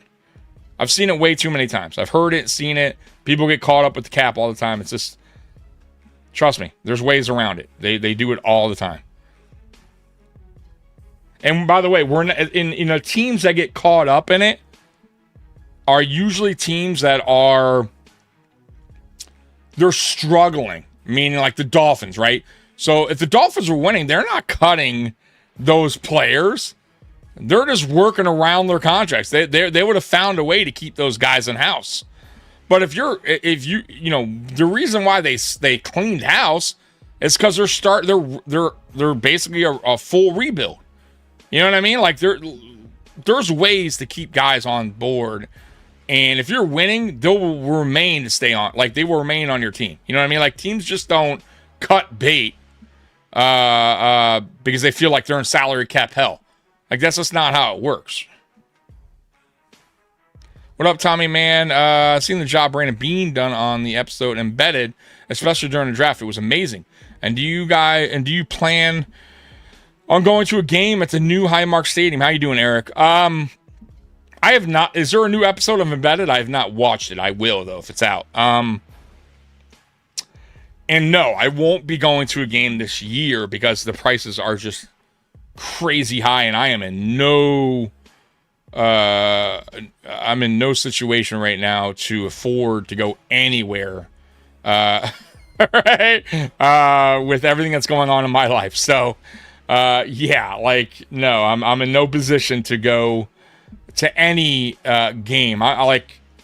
So my hope is to be able to go maybe next year, and hopefully by then things for me are better. You know what I'm saying? Where I can afford to do something like that. But right now I'm in no position to do anything like that. But I will go one day. I will, and it looks badass. Like, and that will be an awesome day for me, the day I get to go to that stadium, because it looks awesome, dude. And I can't wait to see it on TV. You know what I mean? Like, I'm so excited to see the fans fill that stadium up, especially for that home opener against the Lions on Thursday Night Football at night, dude. They're gonna do an excellent job showcasing that stadium at night. The outside, the inside, the Buffalo, the Bisons are gonna be lighted up outside. It's gonna be so dope, dude. So yeah, even on TV, it's going to be awesome. Mr. Fulton, the most interesting man in the chat. Hello, Tommy. 1 week on Monday, July 20th is my biggest 27th birthday celebration, and I'm going to be in Toy Story 2.6 movie. Wow. Look at Mr. Fulton, man. The most interesting man in the chat. Man, that's awesome, man. Happy early birthday to you, brother. It was a catch in the games played the next. It was yeah, I know. On the very next day, they had a similar play happen, Sandra, and they ruled it. They ruled it as such. So I don't know. I think the referees should get fired. Yeah, but the NFL actually backed them, Brian, and said that it was the right call, which it was not the right call. So, I don't give a fuck what the NFL said. Torrance has not missed a game. We must sign him for an extension ASAP. Yeah, and not only that, Lee, he wants to be here, most importantly. So he's a good player, a really good player, actually. And he's one of Bean's draft picks that have actually have done really, really well. Like when we talk about Brandon Bean's draft picks, and that's the reason why I think he'll get the job done too, as far as extending O'Cyrus Torrance. If you look at Brandon Bean's draft picks outside of Edmonds, he's signed them all. I believe every single one that produced, and I'm talking about the ones that produced, have all got extensions. Josh Allen, James Cook, right? Spencer Brown, Christian Benford, Terrell Bernard, Gregory Rousseau, Ed Oliver. Those are all Brandon Bean, all of them, right? Every single one of them have gotten extensions, and well-deserved. Now, the ones I would say are maybe iffy right now, where we're like, and I don't say Groot on me, because I think Groot's a good player. I would say the one right now that's in question is Terrell Bernard, because of the injuries. If the dude could stay healthy, though, he's a good player. The dude produces. We know this. We've seen it firsthand. He just has to stay healthy. And that's not a Bean issue. That's a Bernard issue. Though Bean should have seen that he had some injury history and kind of, maybe there was a red flag there. Same thing when it came down to Matt Milano and giving him an extension. They may have done better by letting Matt Milano go and giving Edmonds the money, though Edmonds got paid a pretty good amount in Chicago. So I get they did what kind of made sense at the time. But outside of that, I feel like Bean's extensions have been the right decisions. And I think, O'Cyrus Torrance is a guy that's earned it. He's a Brandon Bean draft pick. And you got to get that deal done. You just do. Like, you don't want a guy like that out the building. Brandon Bean's always said that he prides himself on, giving the money to players that he drafted that earned it. Like, if you earn it, he's going to pay you it. And he's said that many times. So for me, O'Cyrus Torrance has proven that he's earned that money. Now it's just time to get a deal done. You know what I mean? And once again, it's not like O'Cyrus Torrance is saying, hey, you know what? Let's just wait till free agency. Let me see what I'm worth out in the market. From everything I've heard, O'Cyrus Torrance wants to stay in Buffalo. And if he's telling you this is great news, right? Because, you got a guy that's not sounding like, he wants to be not greedy, but wants to see what his value is outside of Buffalo, that, money is probably a little bit more important than me being on this team. You know what I mean? And some players, I get it. So for me, it sounds like you got a guy in-house that says, hey, I like it here. I enjoy playing here. Right? Let's talk a deal, because I'd rather not go elsewhere. I'd rather not have to deal with this in the off season. You know what I mean? Like, for to get paid a little bit more, go somewhere else where maybe I don't feel wanted, or I don't like the area, or I don't like the coach, or I don't like the team, whatever. there's the grass ain't always greener on the other side either, right? I mean, for a couple million more, sometimes that's why I think some players like, fuck it, I'll just stay put. What's a couple mil more? I think even Josh Allen said that in a recent interview. Like, dude, I'm already a millionaire. Like, what a couple mil is not gonna, it's not, it's not that big of a deal.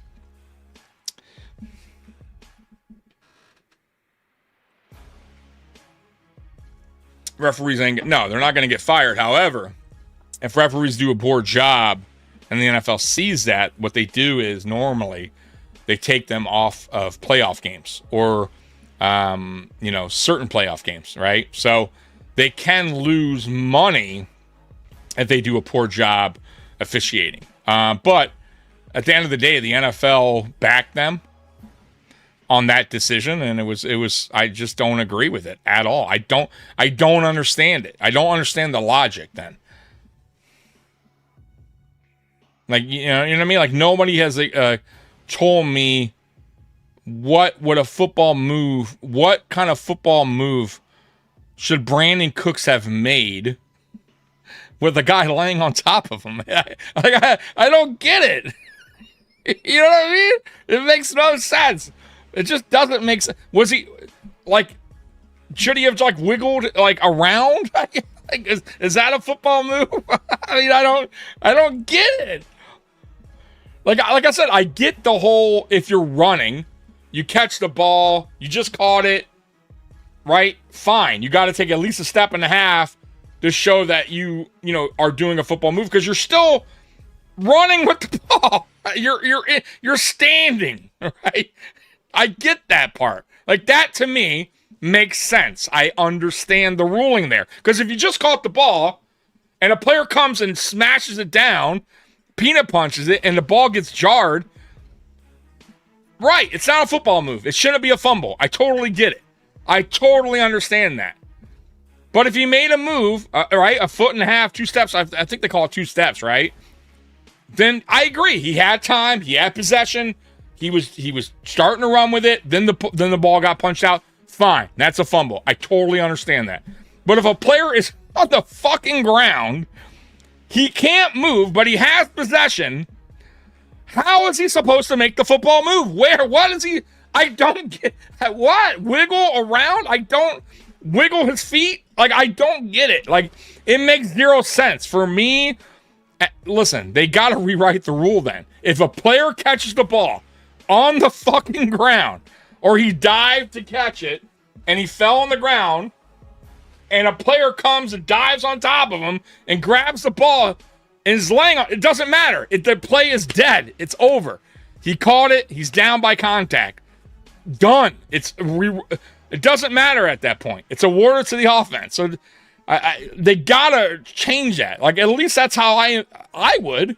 It's very simple.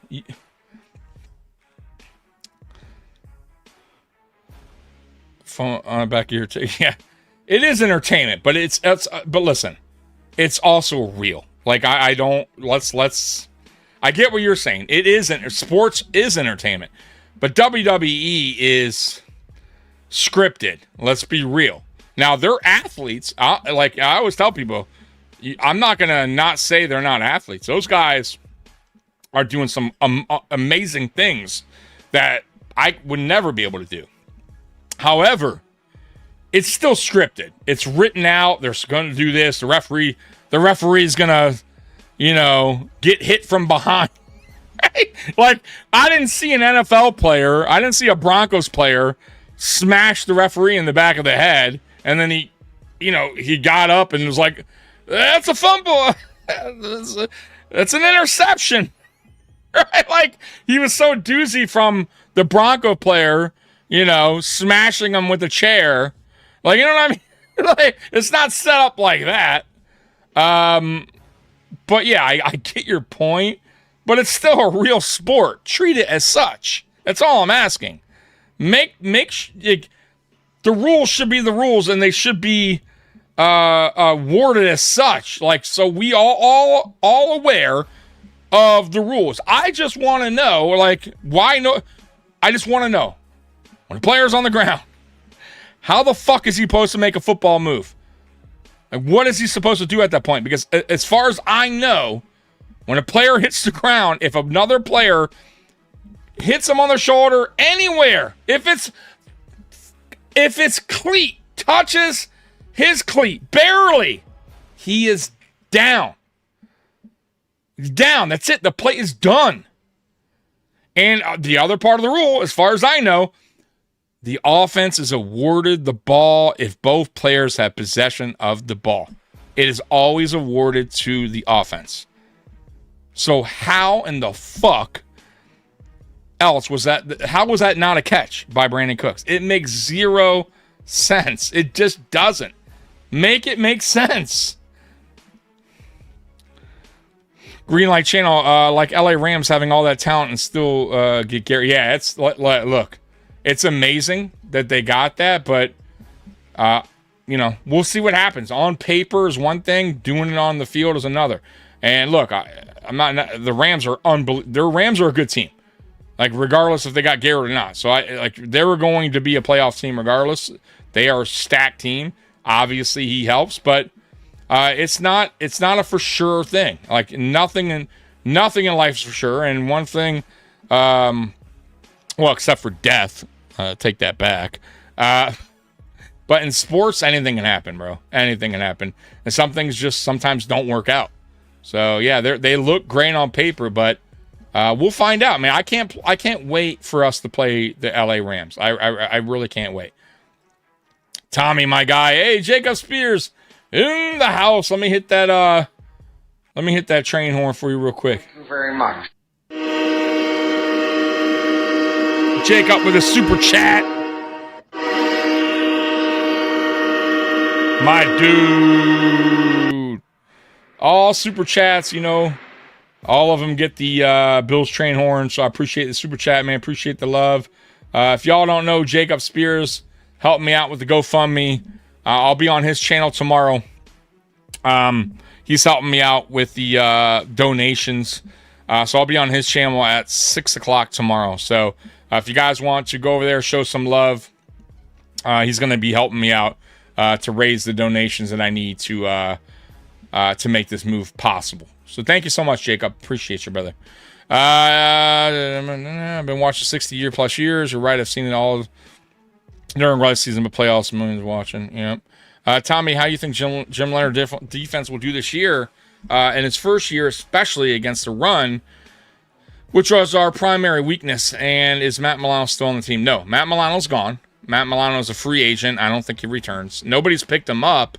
I just don't think the Buffalo Bills are entertaining the idea of bringing Matt Milano back. Though he did have a decent season last year. I'm not gonna lie. I thought he played one of his better seasons. I think Buffalo and Brandon Beane, I think they're kind of done with, picking up former Bills players. At least guys that were here a while. Trey White, Matt Milano. Is it impossible? No. I mean, could it happen? Sure. Would I be mad? No. Like Matt Milano, if he could bring back what he did last year as a depth piece, yeah, I'd be all for it. Like I'd have no problem with it, and especially if you sign for a decent contract, I wouldn't be mad at it at all. But I don't think it'll happen. And I do think Jim Leonhard's defense, the scheme, is going to help out the run defense a lot. There's going to be a lot of guys floating down in the box, a lot of movement in the line. So you will see a much better run defense. Matter of fact, Jim Leonhard's run defense was pretty damn good in college as well. So you'll see that improvement for the Buffalo Bills.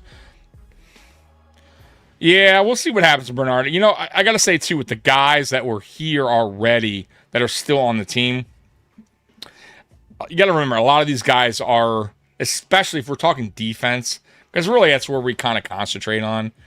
A lot of these guys are inherited, right? And when you're a new coach, like, Jim Leonhard is coming into, into the situation where he's inherited a lot of players that aren't necessarily his guys, right? He's going to see what these guys can do in his system year one. And if these guys don't perform the way he needs them to perform, then those guys will probably move on. You know, Brandon Beam will figure a way to move on from the Bernards, from the, Groot even, at Oliver. You know, guys that were inherited and guys that are making some money here. There's always a way out, even if they take some kind of dead cap hit. But yeah, trust me when I tell you, the process is just starting with the defense. You're going to see more and more guys in here, fresh faces next year that are Leonhard type of players. And you're also going to see, unfortunately, some of your favorite players go, or some of the players that you like, not be here, especially if they don't perform, the way that he wants them to perform under, his defensive scheme. So, man, I haven't gotten to anything tonight. We are 2 hours in almost. Man, you guys have been great. That was a catch. Ref made the call because Cooks looked defeated. Yeah, see, I didn't like that by Cooks. Like, Cooks put no effort into, claiming he caught the ball, or, it almost like he looked defeated.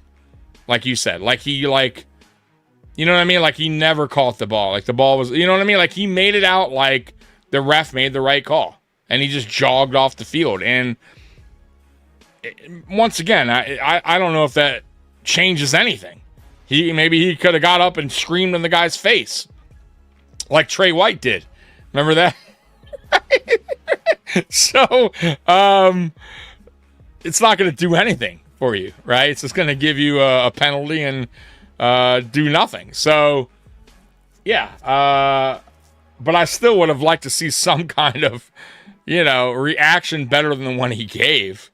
But it doesn't matter. Reaction, non-reaction, it was a catch. He had full possession. There's, like I said, I don't understand I don't understand the definition then of a football move when you're laying on the ground. It's impossible. It's impossible. Like I said, what can he do at that point?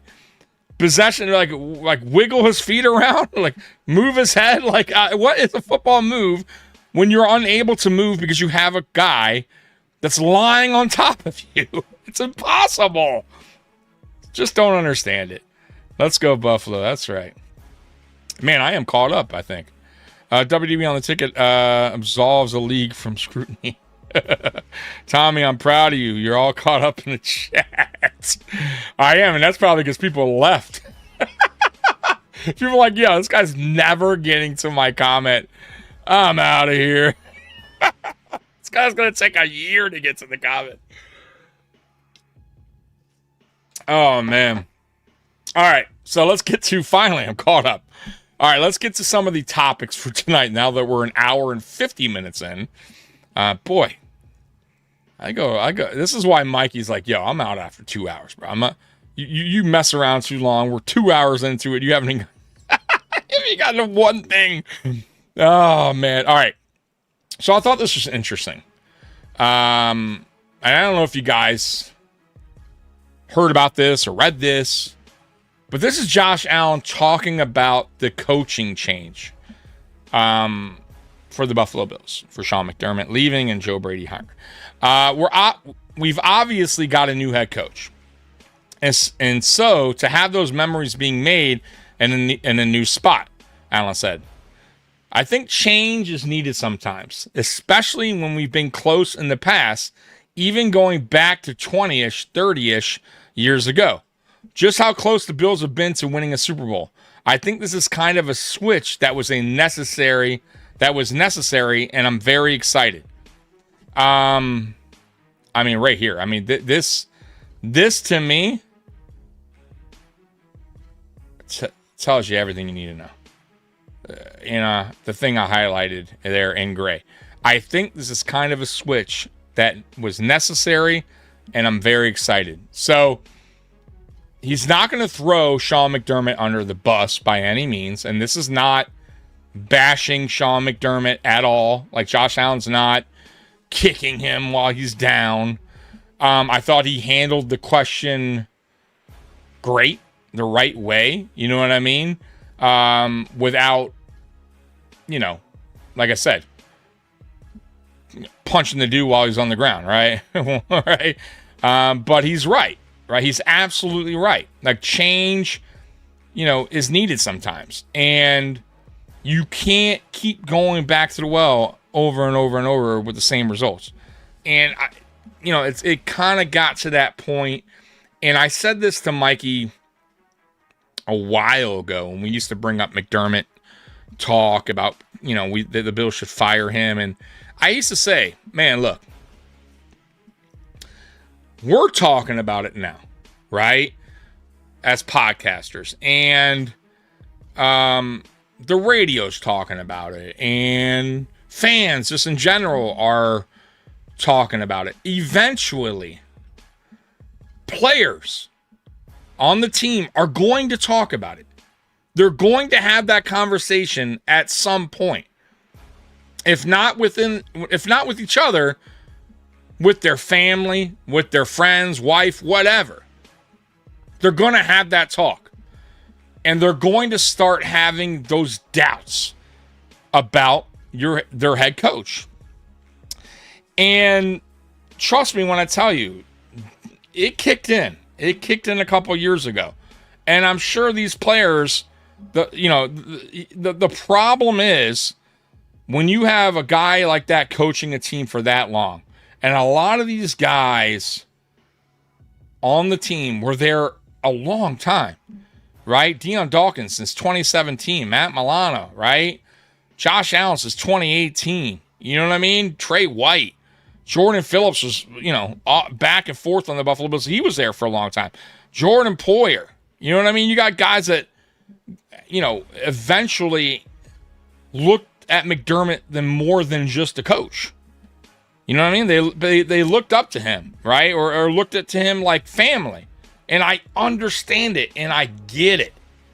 You know what I mean? I totally get it. But at the end of the day, they also know as athletes that are putting everything they have out there on the field, that they know there's a goal that they all have as, growing up as kids in the sport, in high school and college. They want the feeling of a championship. They want that feeling, right? And at the end of the day, they're looking around at other teams and coaches that are winning, and they want that. They want to know. They want to have that feeling. And, they eventually have to, they came to the realization that it's probably not, unfortunately, just going to happen with Sean McDermott, right? Like, for whatever reason, right? And this tells me here, with Josh Allen saying this now, right? Your franchise quarterback, you're the face of the franchise. Let's not get it twisted. This is not, Baker Mayfield for the Bucs. And I'm not dissing Baker Mayfield or the Bucs. But Josh Allen is everything for the Buffalo Bills and the city of Buffalo. Let's be real. Josh Allen is that mega star athlete, and he's right there. He's on your team. So his words, when he says and he speaks, it means a lot. It means a hell of a lot. And by him saying this, right, in this interview, I almost want to believe that he had a talk with Bean and Bagula at the end of the season. Now, it will never come out. I doubt you will ever hear about it. You know what I mean? Josh is not that kind of guy. I don't think Brandon Bean's that kind of guy. Terry Bagula's not going to slip up and say something. You know what I mean? Because that would not be a good look, right? Because then you're also you're hurting your quarterback too by putting his name out there, right? But I almost believe that this conversation was had after this season. Because look, I mean, if Josh Allen's saying it now in an interview, and I believe he's saying it now in an interview because time has gone by. Like, time has passed a little bit here where it's not a touchy subject. Get what I'm saying? It's been months since Sean McDermott's been fired. So maybe Josh is feeling a little bit more comfortable talking about this now, right? Because I'll be honest with you, I did not expect something like this. Like, I did not expect Josh Allen to say that, right? That I think change is needed sometimes. That I think this is kind of a switch that was necessary. And I'm very excited, right? Like, he didn't have to say that. You get what I'm saying? He could have totally worked around that question easily. Oh, Sean McDermott was a great coach here. I love that dude. He did awesome job here. I was really upset, when that he was let go. I am excited for the future. I mean, he could have kind of worked around the question. He didn't have to say that. So that to me tells me that it was on his mind and it was something that probably was bothering him. You know what I mean? As a guy, as an athlete that wants a Super Bowl, or wants a championship, that is, right? Are you telling me that the players for the Knicks, when it was reported that they came out to the owner and said, we can't work with the coach, he's a good guy? Remember, that was reported, and it was true.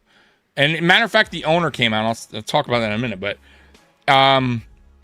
that, I know he's won 50 games and all that, and we love him, but it's not working. You know what I mean? And luckily for them, the owner understood and backed them and said, I get it. You know what I mean? Like, you guys know probably better than I do. You know what I mean? That this is not going to happen with this coach, with Thibodeau.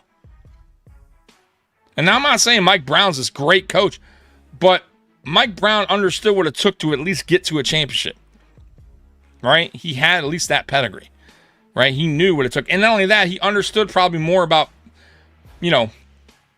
what the players wanted. Maybe more of a player's coach and going, hey, okay, you guys feel more comfortable doing it this way, right? And it came and wound up being that the owner of the Knicks had to sit down with Tom Thibodeau and said, look, the game's kind of changing and evolving, and it's not like I know you keeping it the way you want to keep it, old school and your ways. And basically he said Tom Thibodeau told him, I'm not changing my ways. Like, this is who I am. I'm old school, blah, blah, blah. And that was that. And he let him go. He fired him. And it worked out. It worked out. So, in the case of Sean McDermott, it's very much like that. Like, I felt like McDermott had this old school mentality, unwilling to budge, right? He was sticking with the process, right? And he was never going to change the script, right? Because for him, it's working. For him, we're winning games. We're constantly in the playoffs, right? I've gotten this team out of the drought, right? This process is working according to Sean McDermott. But for us fans and ownership and the players like Josh Allen, the process only lasted so long until it wasn't working anymore. And you have to change your ways. You have to evolve. You have to adapt to whatever's going on that year. Like, Sean McDermott was never willing to change his ways. And it hurt him, and it hurt the team. And I think Josh Allen, when he says this, that it was necessary, and I'm very excited, is because he understands that now he has a coach that is a younger coach. It's a player's coach. That's an offensive-minded head coach. That's a coach that's willing to evolve and adapt and listen to the players and what they like to do. Right? Not about always what you want and what your game script says and follow the process. You know, even what's his name, McKenzie, who loves Sean McDermott, did the interview with Tyler Dunn not too long ago, said, or like a couple days ago actually, and said, I just for once wish Sean McDermott would have said, man, fuck the process. Just one time. You know what I mean? Just trusted in what you got on the field. Josh, just go do it. Go be you, man. Fuck it, man. You know what? Fuck that shit. Fuck the script. Let's fucking go do it, man. And Sean McDermott was never willing to budge off. He was never willing to budge off that. Right? Tyler Dunn even said he had to sit down with Sean McDermott. Sean McDermott had all this, you know, the script all laid down and, you know, on his desk, and this is boom, boom, boom, boom, and we're going to do it just like this, and da-da-da-da-da, and we're going to follow it because it works, and this is how we're going to do it, and da-da-da. And guys, it don't always work out that way. You got to adapt. Sometimes you got to take a detour. You know what I'm saying? Sometimes you got to take a detour in life in general. You know what I mean? Because things could be working great sometimes for you. And then you hit a bump in the road, and you got to take a detour. You can't keep going the same route. I don't think Sean McDermott never got that. And I think he never got that. And I think players eventually understood that he never was going to get it. And this is the comment. I mean, that's it. That tells you everything you need to know about how, you know, or what players were starting to think inside that locker room about their head coach, even though they loved him and respected him. But that's a strong statement right there that tells you everything you need to know. I don't need to tell you much more than that. It's coming from the franchise mega superstar athlete in Josh Allen. It's not coming from my mouth. It's not coming from Tyler Dunn or, you know, some other random podcaster. It's coming from your most important player on your team. That speaks volumes on what the situation was like when McDermott was here. He's admitting that change was needed. Absolutely. Rob, how you doing, brother? It's true. Yeah, dude. I mean, he's telling you right there. He told you everything you need to know. And it's not even a long, like, drawn out, like, you know, segment that they had there, right, on the situation. It was that quick little statement that he said, and it spoke volumes. Hit the like or the Bills get swept by the Jets. Danger zone. How you doing, brother? Yeah, y'all. Hey, you heard him. Better hit that like. Because if we get swept by the Jets, I'm going to have to go back to this podcast and, you know, a lot of you guys are going to be to blame. Right? You know what I mean? Like, I can't do it for you. You know what I mean? Can't do it for you. Oh my gosh, Sandra, when McDermott was asked was this a Super Bowl caliber team, he said, I love these guys. Yeah, see, which is I'm glad you love the guys, but that's not, you know, that's not what you want to hear from your coach. Right?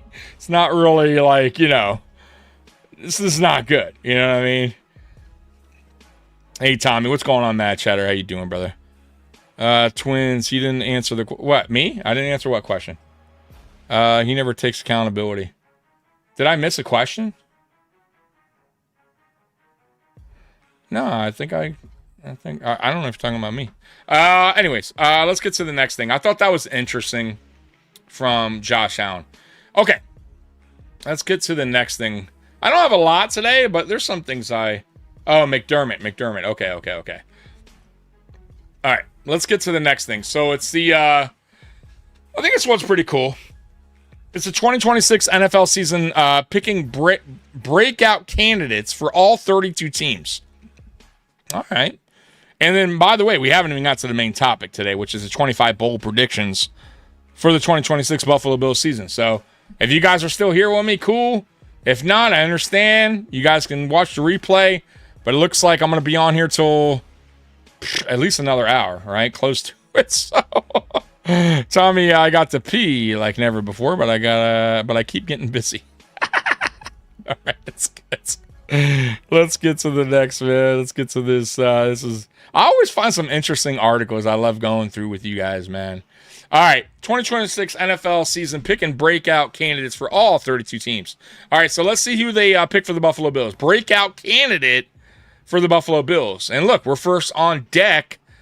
TJ Sanders. They got listed as the breakout player in 2026. You know? So, yeah, picking the breakout candidates. Okay, so he's according to ESPN, TJ Sanders.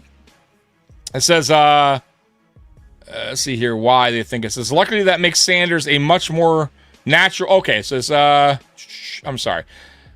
I guess I'll read it from the beginning. I did not particularly like the Sanders pick for Sean McDermott's defense in 2025 draft. Sanders is an undersized defensive tackle at 297 with a long and upright build.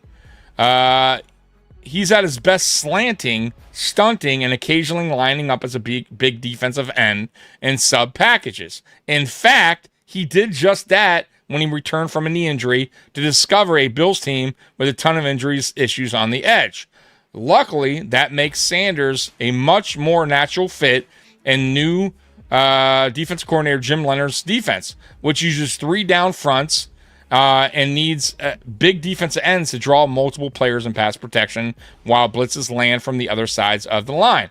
Sanders is unlikely to become a high-impact player like, say, John Franklin Myers overnight, but he's a good candidate to evolve into a dirty work champion in Buffalo's reimagined defense. So, yeah, so kind of what I've been saying with a lot of these players that, you know, Jim Leonhard is inheriting that aren't necessarily, you know, guys he got to pick or, you know, in free agency or the draft. You know, there is still some of these guys that actually fit more into the Leonhard scheme than what they did with McDermott. He's one of them.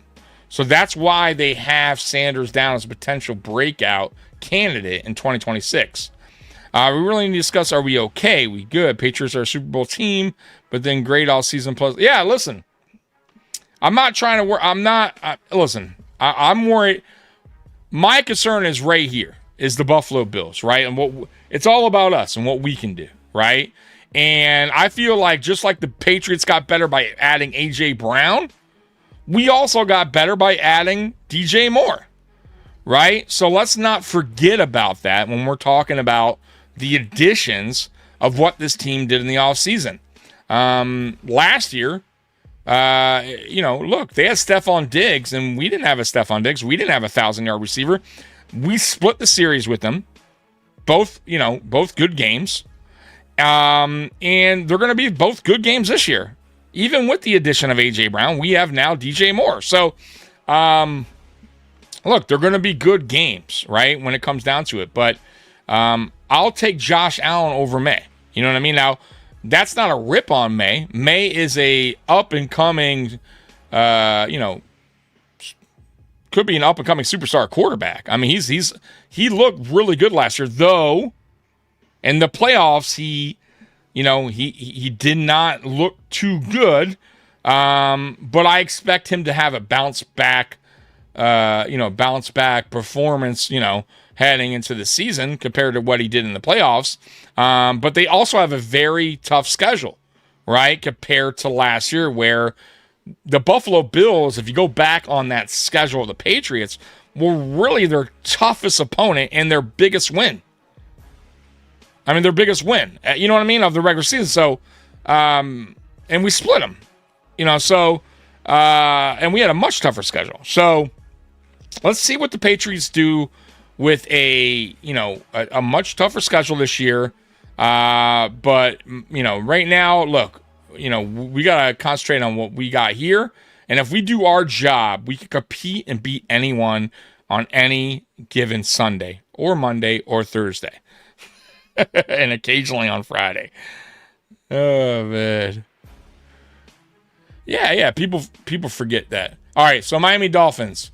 And I'm not going to read, all their, what they got to say about them. But they got Patrick Paul as a breakout candidate for the Dolphins. They got Jared Wilson for the Patriots, their center. The Jets, Tavondre Sweat, the defensive tackle. Baltimore, they got Kenyon Martin, corner. The Bengals, they got Eric All Jr., tight end. Browns, Tyson Campbell, corner. Steelers, Zach Frazier, center. Houston Texans, Kalen Bullock. The Colts, Josh Downs, receiver. Jaguars, Rook Okoro. I'm probably butchering his name. Defensive tackle. Titans, Gunnar Helm, tight end. Broncos, I am not saying that name. I have no idea. Awuzorki, defensive lineman. Chiefs, Noel Williams, corner. Raiders, Ashton Genty. So they see a breakout year for Genty, who, man, I still think he could be a hell of a running back. So we'll see what he did. Last season, he had 737. Let's see, Genty averaged 1.26 yards before contact last season, and of 737 running backs since 2010, the number was 734th. Yeah, so he didn't have, I guess, a great year last year. They're saying he's going to have a better year this year. Chargers, Jamar Cardwell, tackle. NFC, you got Overshown, linebacker. Giants, you got Darius Alexander, defensive tackle. Eagles, you got Nolan Smith, edge. Commanders, Terry McLaurin, receiver. Chicago Bears, Luther Burden, third, receiver. Lions, Roger McCrary, corner. Green Bay, Anthony Belton, guard. Vikings, James Pierce, corner. Falcons, Brandon Dorless, defensive line. Panthers, Nick Scorton, edge. Saints, Riley, corner. Tampa Bay, Jalen McMillan, receiver. Walter Nolan, defensive tackle for the Cardinals. For the Rams, Stewart, edge. 49ers, Upton Stout, corner. Seahawks, A.J. Bardner, tight end. And that's it, folks. That is it for that article. So, T.J. Sanders is the guy that they selected for the Bills to be the breakout candidate in 2026. Who do you guys think will be the breakout candidate in 2026 for the Buffalo Bills? Could it be Keon Coleman? You think Keon Coleman turns it around in 2026 and becomes a better version of himself? Or does Keon Coleman remain where he's kind of been for the last 2 years for the Buffalo Bills? Or do you see somebody else as a breakout candidate for the Buffalo Bills? Like, how about, I know Mikey's mentioned him, Landon Jackson. I know a lot of people have been talking about Landon Jackson as a breakout candidate. It's possible. I just, for me, my concern is his injury history. I think it's his third ACL, dating back since high school. It's not good. But, and even before the injury, Landon Jackson just did not look right. Like, he just, he looked really raw. Like, he had a lot of work to do, right, to get better. Like, he has all the tools, but it just seemed like the tools were just really just all over the toolbox. Like, it's spread out. Like, he needs a lot of work. The entire team was under pressure during the Broncos game. AJ Brown is a cheat code. I ask non-Bills fans all the time to rank DJ. They say very back of wide receiver one. Yeah, I don't agree with that. I have zero confidence in Keon. Would be a great surprise. Yeah, he would be. I have a little confidence. So, listen. I was watching Keon Coleman's film over the last year, like what he did last year. And What's funny with, not funny, but what stands out for Keon Coleman and what he does best is he actually creates early separation in his routes. If you go, I'm telling you guys, go and look at Keon Coleman's film or highlights, whatever, on YouTube. They're there, trust me. He has no problem with early separation. His problem is getting separation late in his routes. And I believe the reason why is because he just doesn't have that speed, right? And defenders have they catch up to him quickly, right? So even though he has that early separation and may have, a couple steps on defenders, if it's a deeper route, that's where it just doesn't happen for him, because defenders usually get back in the play, right, with ease, because he just doesn't have it.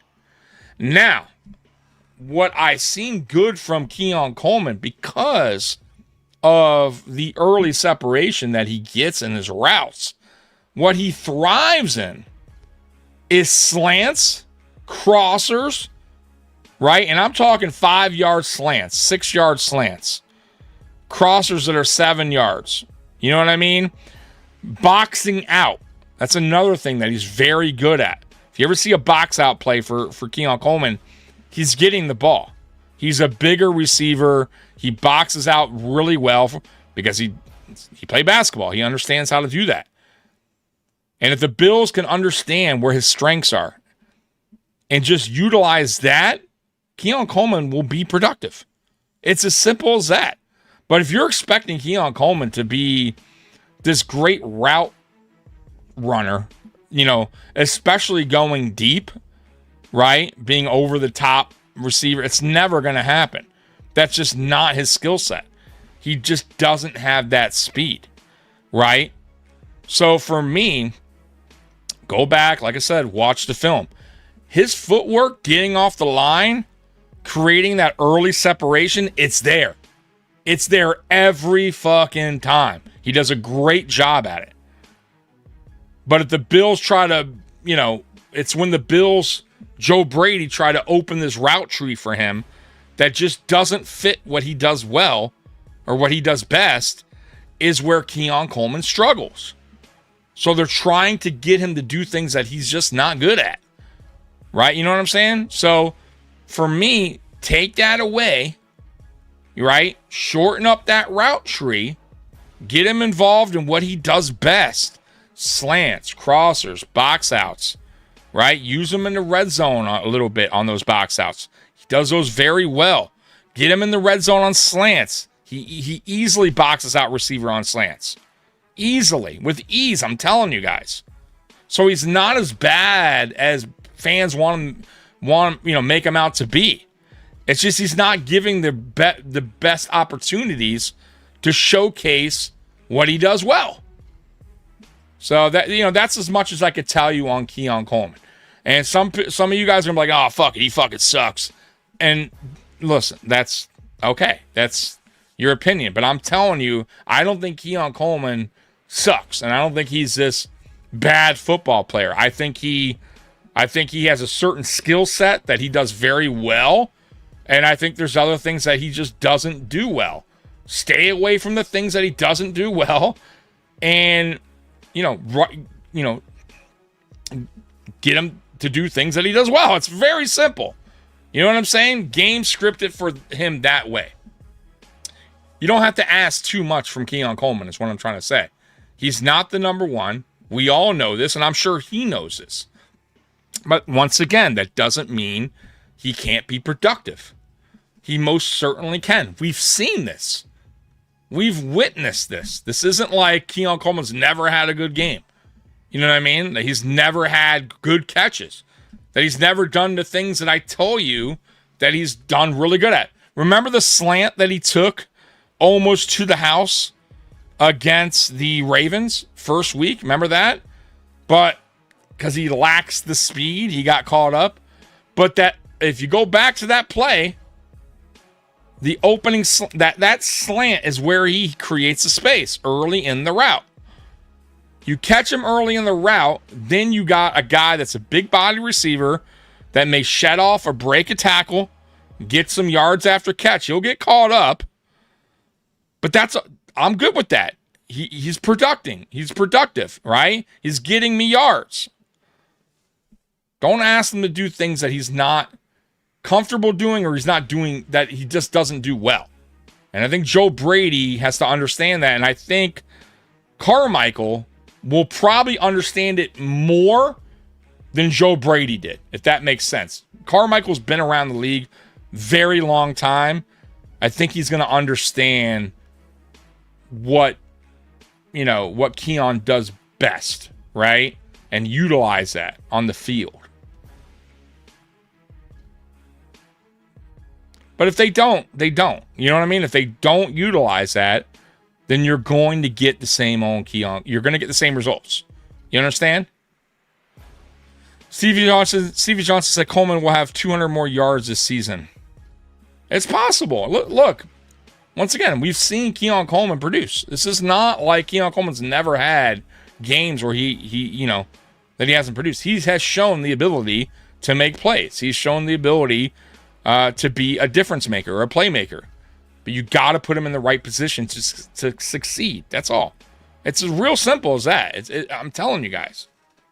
Like, here's the deal. Not every player, we're talking about receivers. Not every receiver is well-rounded, like DJ Moore. Like, I consider DJ Moore a very well-rounded receiver, meaning he does everything very good, right? Separates early, separates late, right? He has the speed to take it to the house.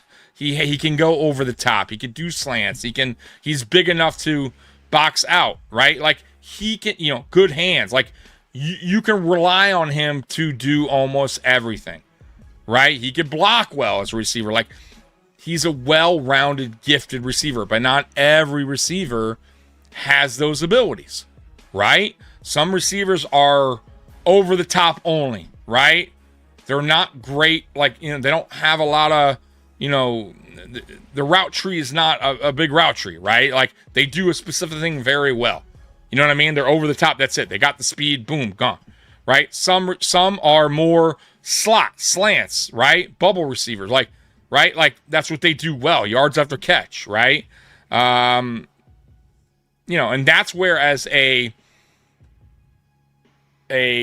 offensive coordinator, his responsibilities is to figure out what you got in the room as far as receivers go and go, okay, he does this well. He does this well. He does this well. He doesn't do this well. He doesn't do this well. Okay, how can I, what's my game script for, this game? And how can I utilize this guy to beat their defense, right? Right? What can he do in this game to give me some yards, right? Or even a score, perhaps, right? Like, that's how it's all set up, right? We already know what DJ Moore can bring. There's not much that Joe Brady's going to have to figure out, is what I'm trying to say, right? When it comes to a player like that and players like Jamar Chase and players like Justin Jefferson, right? These are well-rounded, true number ones, right? They know what they already know what they bring. Just go ahead and line them up, right? Their route tree is unlimited. But not every receiver's like that. So that's when the offensive coordinator, their job is to understand, what these guys can provide. That's all you got to do. That's all you got to do. And I thought Joe Brady didn't do a good enough job of understanding what he had in the room over the last 2 years, right? And I'm not saying that what we had in over the last 2 years was great, but we had guys that were good at a particular thing, right? They had strengths that weren't utilized, right? And if you're not going to utilize a player's strengths, then what good is he? He's no good. He's no good to nobody. That's all I'm trying to say.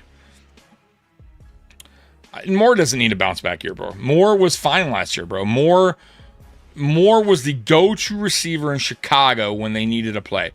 The reason why Moore's numbers went down in Chicago last year is because Ben Johnson was his first year there as head coach, who's also an offensive-minded head coach, and totally changed the offense scheme around, which hurt DJ Moore a little bit because they went with a 2 tight end. They threw it to the tight ends a lot more, right? I think they had a lot of 2 tight end sets, and they have other receivers too. So Ben Johnson's system likes to spread the ball around a lot more than your traditional just, what DJ Moore is kind of used to. Because if you go back to the year prior when they had, or the year before, I think it was, when they had Justin Fields. I mean, listen, you tell me Justin Fields is a good quarterback? No, he's not. But DJ Moore had well over 1,000 yards. So, look, yards once again, don't get caught up in the stats with everything, right? Why was his numbers like that? Why, did DJ Moore, his numbers go from here to here? Like, there has to be more to the story, right? There's always something more to it. And for me, it was that. It's as simple as that. Sometimes it's quarterback play, right? You're telling me Justin Jefferson is just barely got over 1,000 yards last year? Is that what he can do? Of course not. Justin Jefferson can do way better. But when you have, subpar quarterback play, and then you're shuffling quarterbacks, you're going to get those results, right? You're not going to get the same results. So I'm not worried about DJ Moore at all. I look at I look at the body of work, what he had to deal with, how many quarterbacks he had to deal with, how many coaches he had to deal with, how many coordinators he had to deal with, and then the production. And the production has always been there. And I'm not going to kill him over 1 year's production being a little bit lower than the rest. I'm just not going to kill him for that, right? You know what I mean? I know what this guy has done. And he's still a younger player. So I'm not even doing it where I'm like, we're talking about an aging old receiver where I'm like, well, hey, his production was good in, 10 years ago. Like, like he's still in his prime by a lot. Like, he's still a very young quarterback. He was drafted, a receiver, sorry. He was drafted the same year as Josh Allen, I believe, 2018. So, very young player still, right? Still in his prime and shown very good production throughout his time in the NFL. Listen, he's going to be fine. He has nothing to prove. And for me, what the most important thing is I need a guy in that huddle that Josh Allen feels comfortable with, that when he needs a play to be made, we know if he's throwing his way, or Josh knows he's throwing number 2's way, right, to DJ Moore, that DJ Moore is going to make that happen. He's going to make that play happen. And he's shown that. He's shown the ability last year. He's shown the ability throughout his career. And Josh Allen's eventually going to understand that, realize that, and Bills Mafia is going to realize that. So I have no problem with DJ Moore. Zero problem. I don't think DJ Moore needs to prove anything to anybody. He's going to go out there. He's going to handle business like he always has. And for anyone that's doubting him, then he'll just he'll silence the doubters. It's as simple as that. Now, am I saying that DJ Moore is Justin Jefferson or Jamar Chase? No. Those are elite, top of the line NFL super megastar receivers, and they're paid like that. Okay, DJ Moore is a very good receiver, but he's not a super duper elite top tier receiver, and there's not a lot of them floating out there.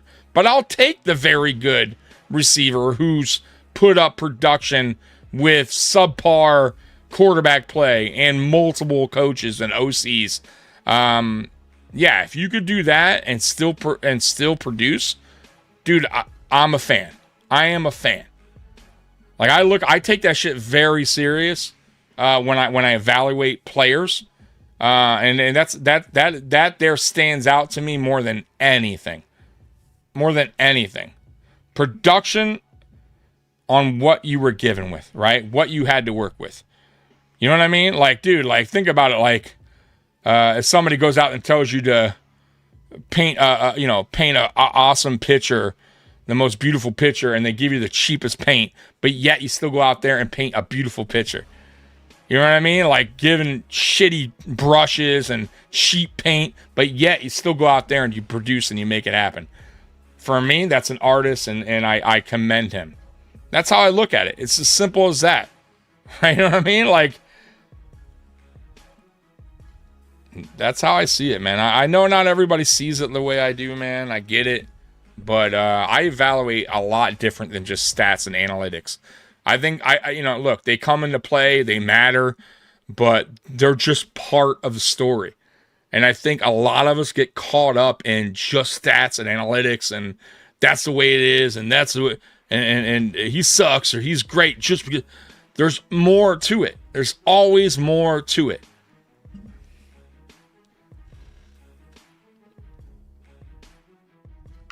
Tell you, I think differently, guys. I'm not your normal person. I like to really expand my mind when it comes to everything in life, not just sports. When it comes to, just life in general. Just life in general. There's always more to it. There's always more to it. Please, Bean, talk to Diggs. We want that Super Bowl. I would love Diggs back. I really would. I would welcome him back in a heartbeat. I have no problem with Stephon Diggs. I just don't. I don't see it happening. Look, the only way Stephon Diggs would come back. One, I just don't think he wants to be back. That's one, and that's the most important thing, right? Like, if he doesn't want to be back, it doesn't matter if Brandon Beane wants him back or Joe Brady or Josh Allen. He has the right to choose where he wants to play, right? He's a free agent for a reason. So that's one. But let's say he did. Let's say he was like, yeah, I'll go play with Josh again. Like, we don't know if Joe Brady and him have a good relationship. I have no idea if they have a good relationship. You know what I mean? I'm not saying it's bad, but I have no idea if Joe Brady, what his feelings are towards Stephon Diggs, right? That's that too. You know what I mean? Or better yet, Josh Allen. I don't know all about that. You know what I mean? I can only go on with what I kind of know, which was the real issue, and the issue that started it all was Sean McDermott and Stephon Diggs were not getting along.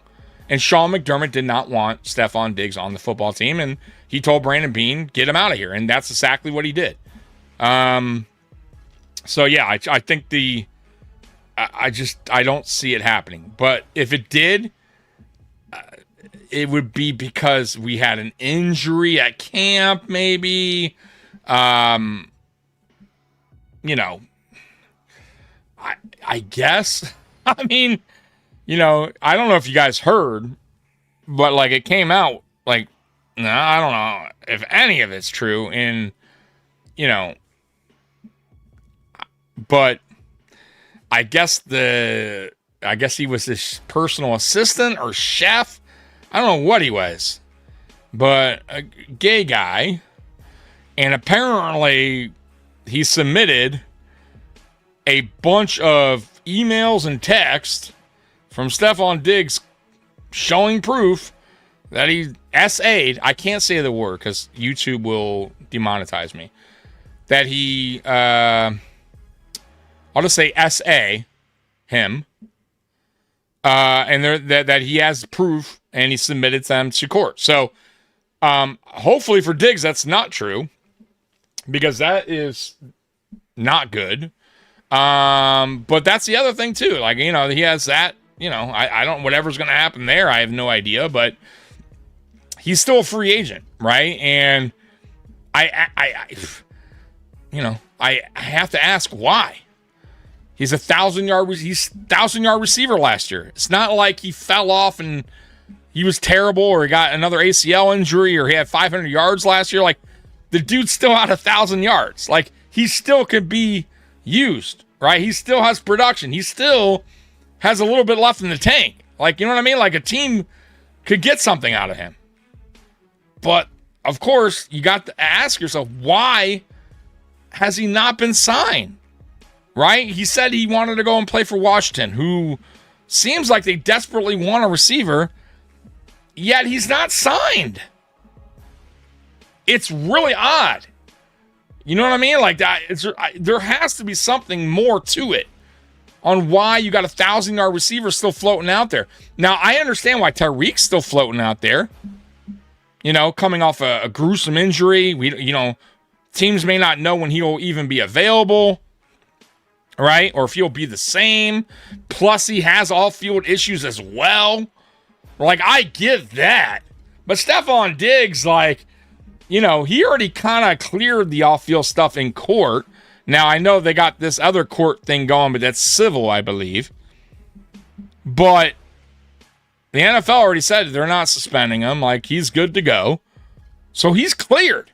He could play. He signs today. He's playing opening week. But yet, nobody has jumped the gun. Nobody has invited him for a workout. Nothing. So I think what's going to happen is he'll get signed somewhere. But I think it's going to be something. I think it's going to be probably after camp when injuries happen. You know what I mean? And when there always are. There's always injuries.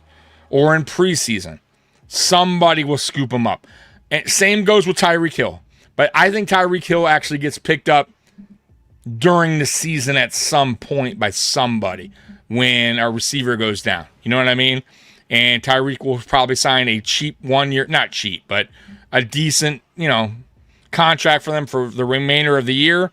And then that's it. You know what I mean? And then he'll be a free agent the next year. And then maybe he gets a couple-year contract. Cook is a better wide receiver than Keon. Cooks provide downfield separation. Which, yeah, I agree with that. I do. Cooks does create that downfield separation over the top. 100%. And that's kind of what I'm trying to tell you. That's not Keon's game. They got to stop with that, right? Like, you gotta minimize the route tree of Keon Coleman. I already told you, I don't know if you're listening, when I watched the film on Keon, what he does best. He creates early separation. And that's why when we talk about what Keon does well, those slants, those quick slants, those crossers, right? The box outs, which are normally like quick plays, like, just to pick up a first down or at the red zone, or at the goal line.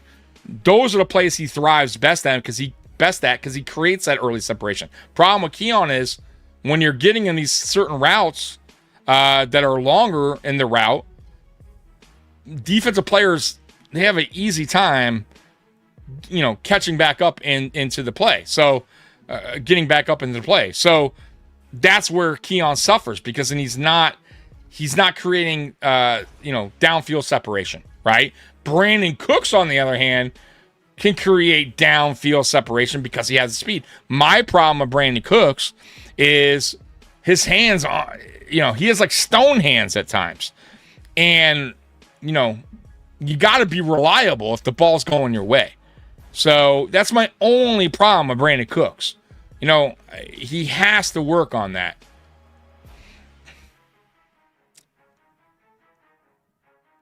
Bob in the house. How you doing, Bob? Not worried about the O. I'm worried about the D. Yeah, exactly. I think the O is going to be fine, bro. Listen, not only will it be fine, it'll be better. Like, we added the number one. Like, there's no reason why anyone should be worried about the offense. Cook's days are done. Yeah, I don't know if they're done. There's also a reason why he's a free agent.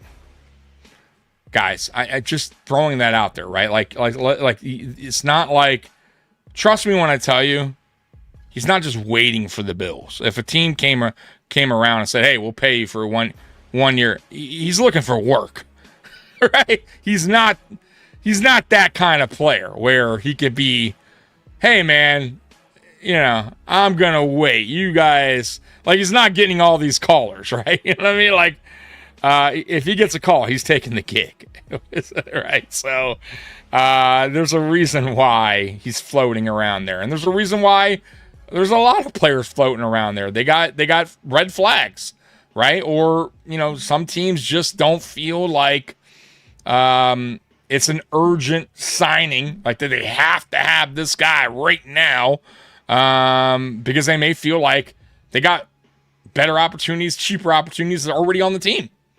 And they're going to wait through camp. They're going to wait, all through camp to see maybe a player gets hurt, maybe a player is not what they expected, and then maybe they sign a player like a Cooks or, Matt Milano gets signed by some team. You know what I mean? But right now, a lot of these free agents are free agents for a reason. And it's not because they're being picky about where they want to go. Right? Trust me when I tell you.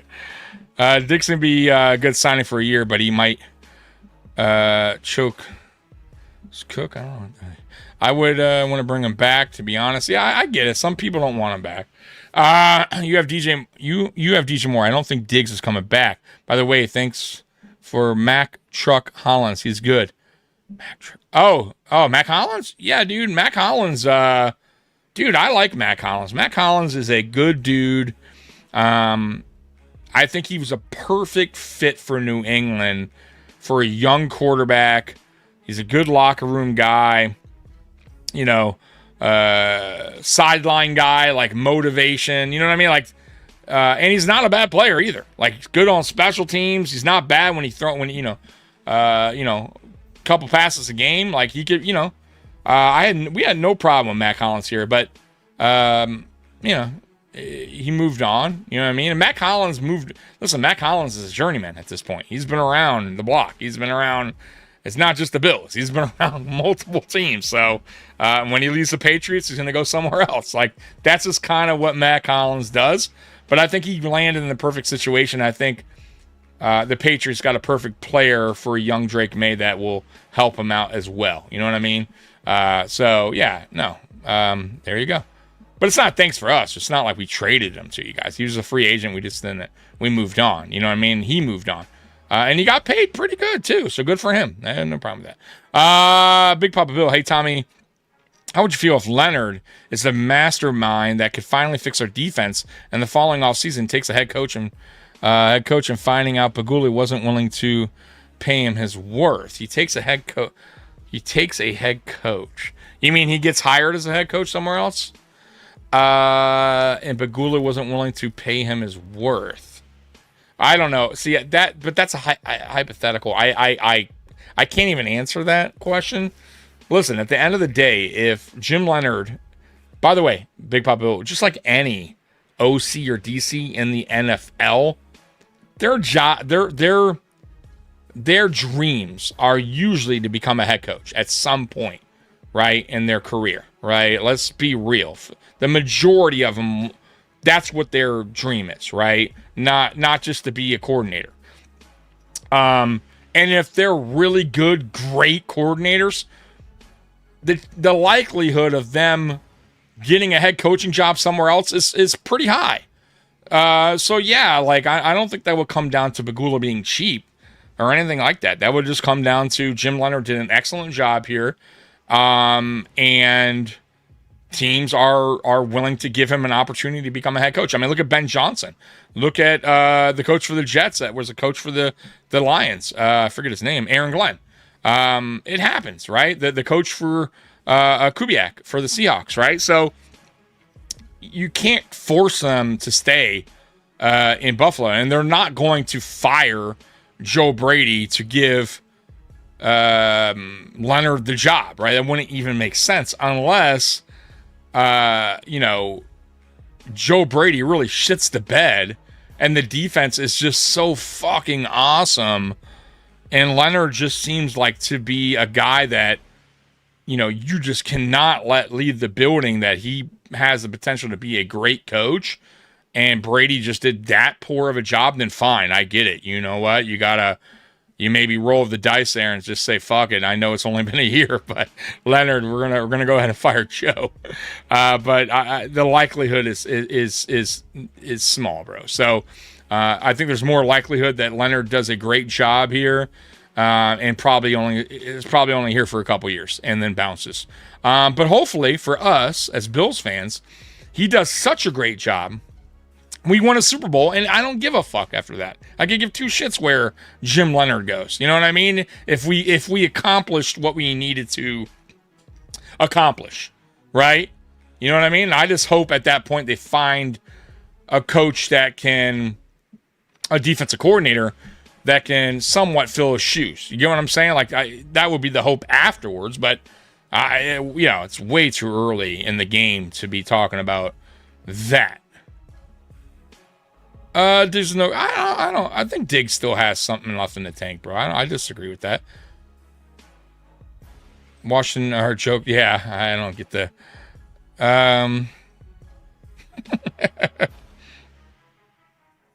promise no more cheating. Sign.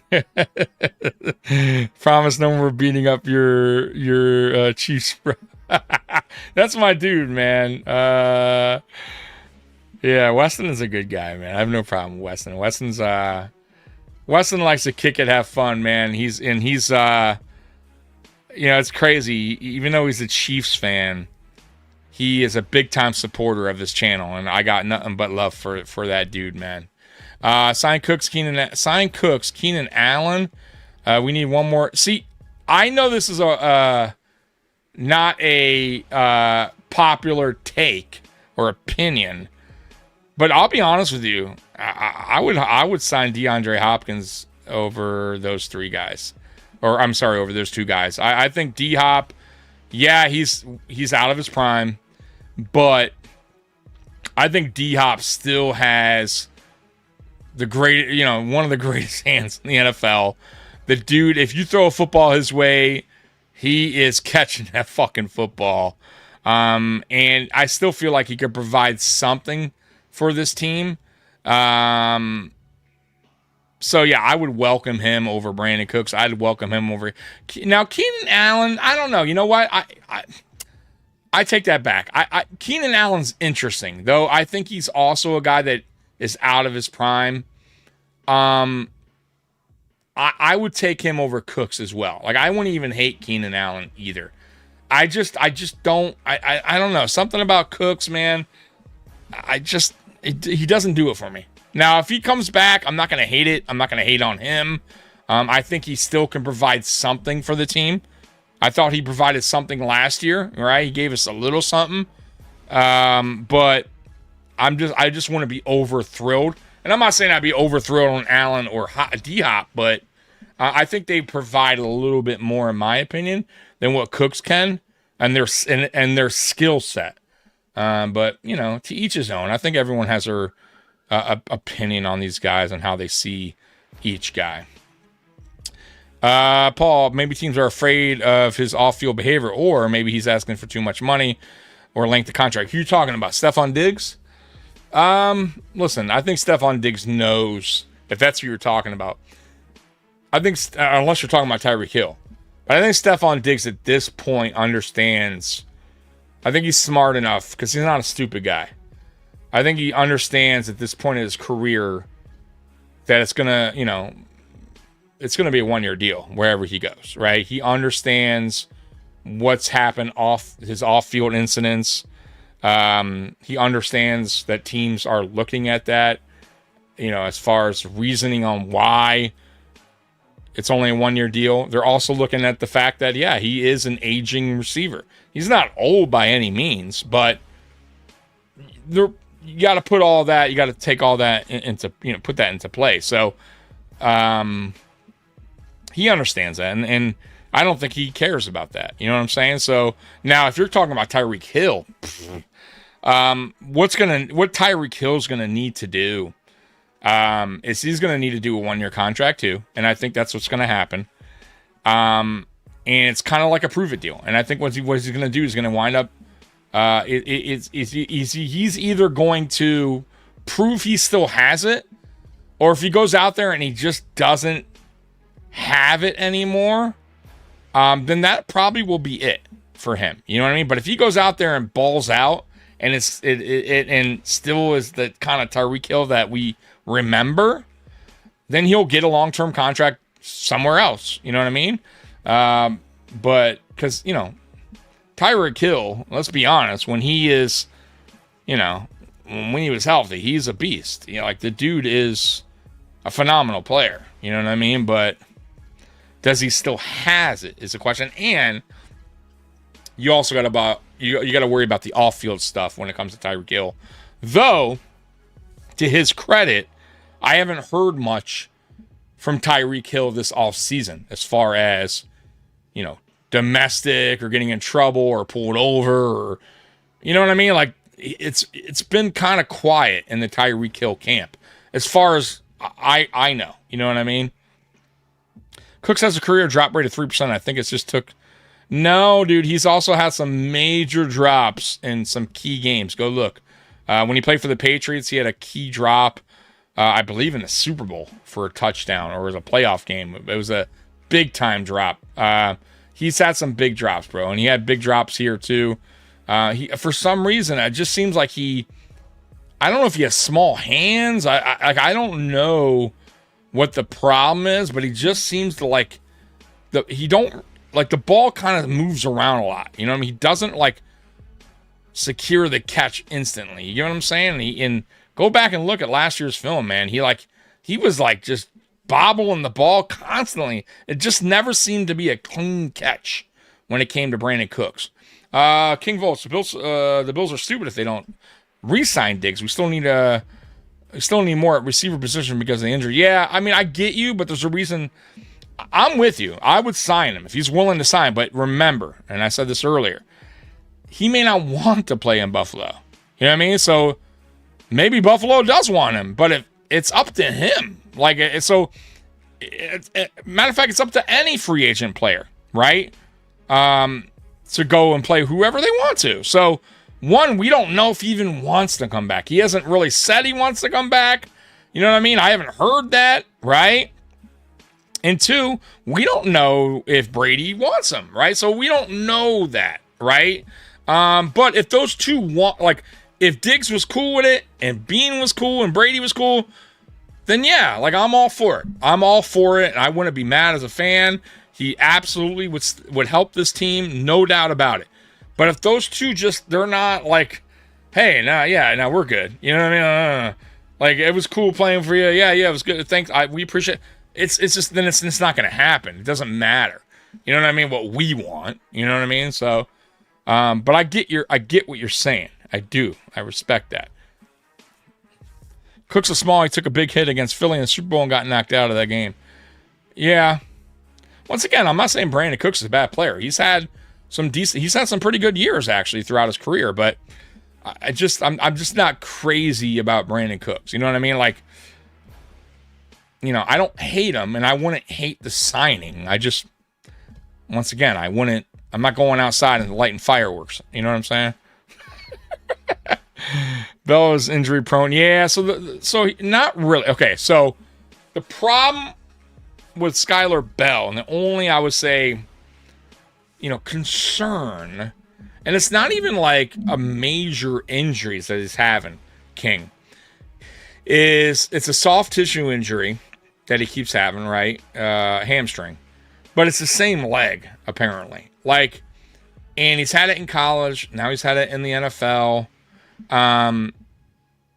And those soft tissue injuries, hamstrings, shit like that, they can linger.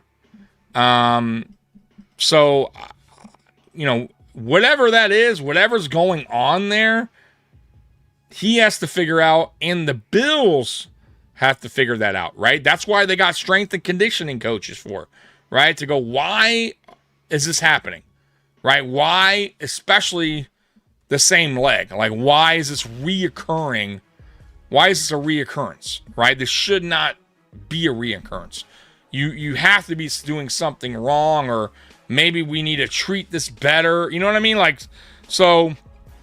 But outside of that, as far as I know, he hasn't had any major injuries. You know what I mean? So I'm not overly concerned when it comes to Skylar Bell. But I would say they got to figure out what's going on there is all. You know what I mean? Because once again, those soft tissue injuries can kind of linger on and can keep you out some games. So, got to figure that out. But that's what they're paid for. You know what I mean? Figure the fucking problem out. Get a solution and get him right. That's all. And then he'll be fine.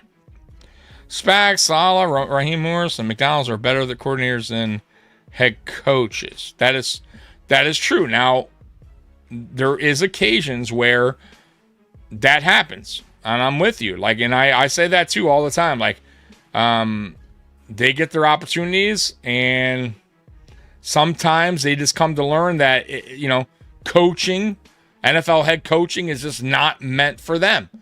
But what's meant for them is either a DC or OC, whatever they were good at. Like, for me, Ken Dorsey.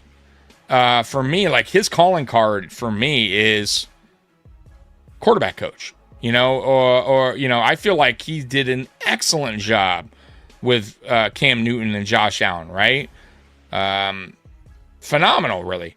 He's over with Dallas right now, actually, and he's the pass game coordinator, and they actually were top 5 in passing. So he's actually doing a good job from everything I heard in Dallas. So good for Ken Dorsey, because I like Ken Dorsey. I never had an issue with Ken Dorsey. I just don't think OC was right for him, especially at that time, and especially with McDermott. I don't know. And that's the other thing I think. McDermott was never going to let a coach be a coach, meaning a coordinator. He was never going to let them spread their wings and be themselves. Get what I'm saying? I think McDermott wanted things done, like I said in the beginning of the podcast, right? Trust the process, trust the script. We're going to do things this way. We're not going to go off script. I want it done that way. You know what I mean? And as a coordinator, you want to spread your wings. You want to be a guy that's, doing your own thing and being creative and not just what somebody's telling you to do or be. You know what I mean? Then you'll never be anything but what that guy wants you to be. So, who knows what Ken Dorsey could have been under maybe a coach that would have let him do what he wanted to do, right? Or maybe he's just a bad OC, right? And maybe he never gets that opportunity again. It's possible. But I could tell you he's not a terrible coach, and he's a great quarterback coach, and he's doing a good job in Dallas as well. So there's that. Love D-Hop as a bet signing. Yeah, dude, I would, as a vet signing. Yeah, bet signing. I know what you meant. Your bet signing. Yes, Diggs. They're bringing no more receivers at this point. No. Right now, they're not signing anyone. I would be shocked. No team in the NFL is signing anyone at this point. I think this is the cool down phase, right? Of let's just wait till training camp, which is, by the way, in 2 weeks. The rookies report on the 21st for most teams. And then vets report on the 27th, so 6 days later. So they're waiting for that, right? Right now is a cool down break. Nothing's going on. And there's not going to be any signings. They're going to wait for camp to hit. They're going to wait for, see how that goes, see if what players get hurt. There's always some kind of injuries in practice. And then you got preseason. How's that going to go down, right? Are players going to get hurt? Are they going to underachieve, right? Are you not going to like what you see, right? Is stupid, Josh Palmer, right, going to get hurt again, take a step back? And it seems like he's not. I don't know what we're getting out of him, right? You know what I mean? For me, just take the L. Take the L. Eat the dead cap. You're going to save about 2.5 if you cut him, right? So you at least get that back. You're going to eat the dead cap next year, but it is what it is. And then you go out and get a receiver that can produce. That's all. You know what I mean? So there's that scenario that could play out. You know what I mean? So I don't think signings are done yet. I just think they're on pause until camp or after camp and preseason and stuff like that, when teams are starting to do their cut downs. And you guys are lit tonight, man. Good for you guys. Bills paid a ransom to get rid of him. There's zero chance he's coming back under Bean. Oh, you're talking about Diggs? Yeah, I mean, we wound up eating some good dead cap, but listen, I think that was more of a McDermott thing and Diggs, but I still think it takes two, and I don't think Diggs wants to be back, and I don't think Buffalo cares to have him back. Like, I could be wrong. I could totally be wrong, but I just think, like, they've moved on from each other. You know what I mean? Like, they had their marriage, right? And it was a good one while it lasted, right? But I think both parties were like, it was good while it lasted. Thank you very much, and that was it. You know what I mean? I don't think there's a happy reunion. You know what I mean? But once again, I wouldn't mind it either. Like 1 year, fine. Come on down. You know what I mean? Nolan, why do the Bills always fail every year? Ah, man. Jeez, I don't know, man. It's a great question. Why do the Bills fail every year? Well, I've talked about this. Nolan Richardson. I believe our head coach had a lot to do with it. But everyone's going to have their opinion on why the Bills have failed. It's an interesting question. It's actually a fair question. But I feel the biggest reason why is our head coach, who's no longer our head coach, and Sean McDermott. So time will tell if that was the reason. And I hope you come back when we win it, and then you can ask, hey, why did the Bills achieve this year? Why did they win the Super Bowl? And then I could kindly say, well, because of why we failed before. We changed the coach. Not today, but someday you're going to break down Leonard's D for Dummies, how it's different from McDermott. Oh, dude. It's... I may.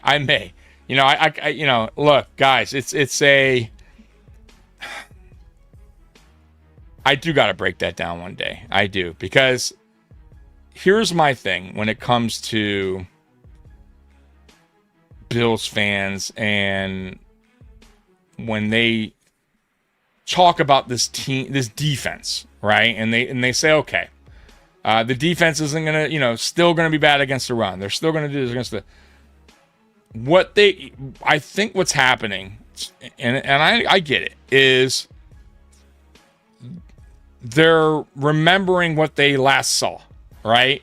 They're holding on to what they've seen over the last 9 years, which is bad run defense, which is a soft zone, 4-3 soft zone defense, a defense that fails in the playoffs. Like, so for them, that's the last thing they remember, and that's the thing they're going with. So Jim Leonhard's defense is way different than Sean McDermott's defense. It's a 3-4. He also does different coverages, so he doesn't always stick in a 3-4.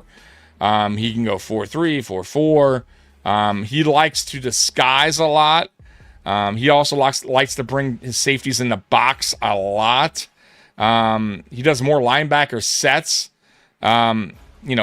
Basically a lot of disguises to confuse the quarterback, and he's very aggressive.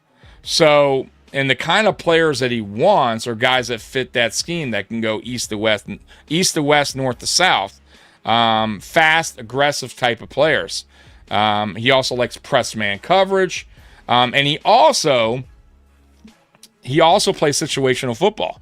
So he'll play matchup, right? So like if he feels like a corner is better matched up, even though he's a CB2, he'll swap that player out, or he'll rotate that player out for the better for the matchup, right? So he does a lot of things differently than McDermott, who had players playing in their position and not really moving them around much.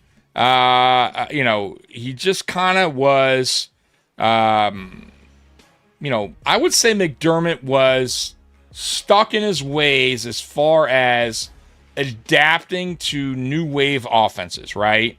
And the thing that Leonhard has, and what he brung here, is a lot of youth that understand the new wave offenses and how they're evolving, right? And what is needed for a defense to adapt to these new wave offenses, right?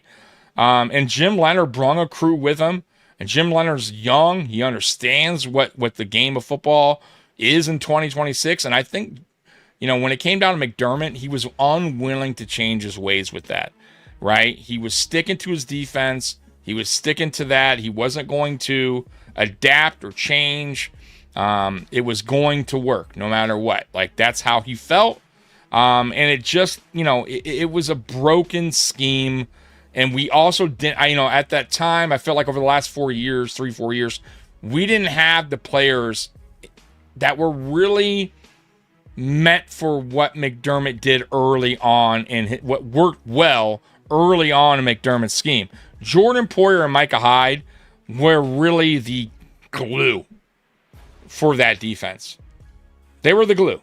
Once those guys started aging, breaking down with injuries, it was over. The defense was done.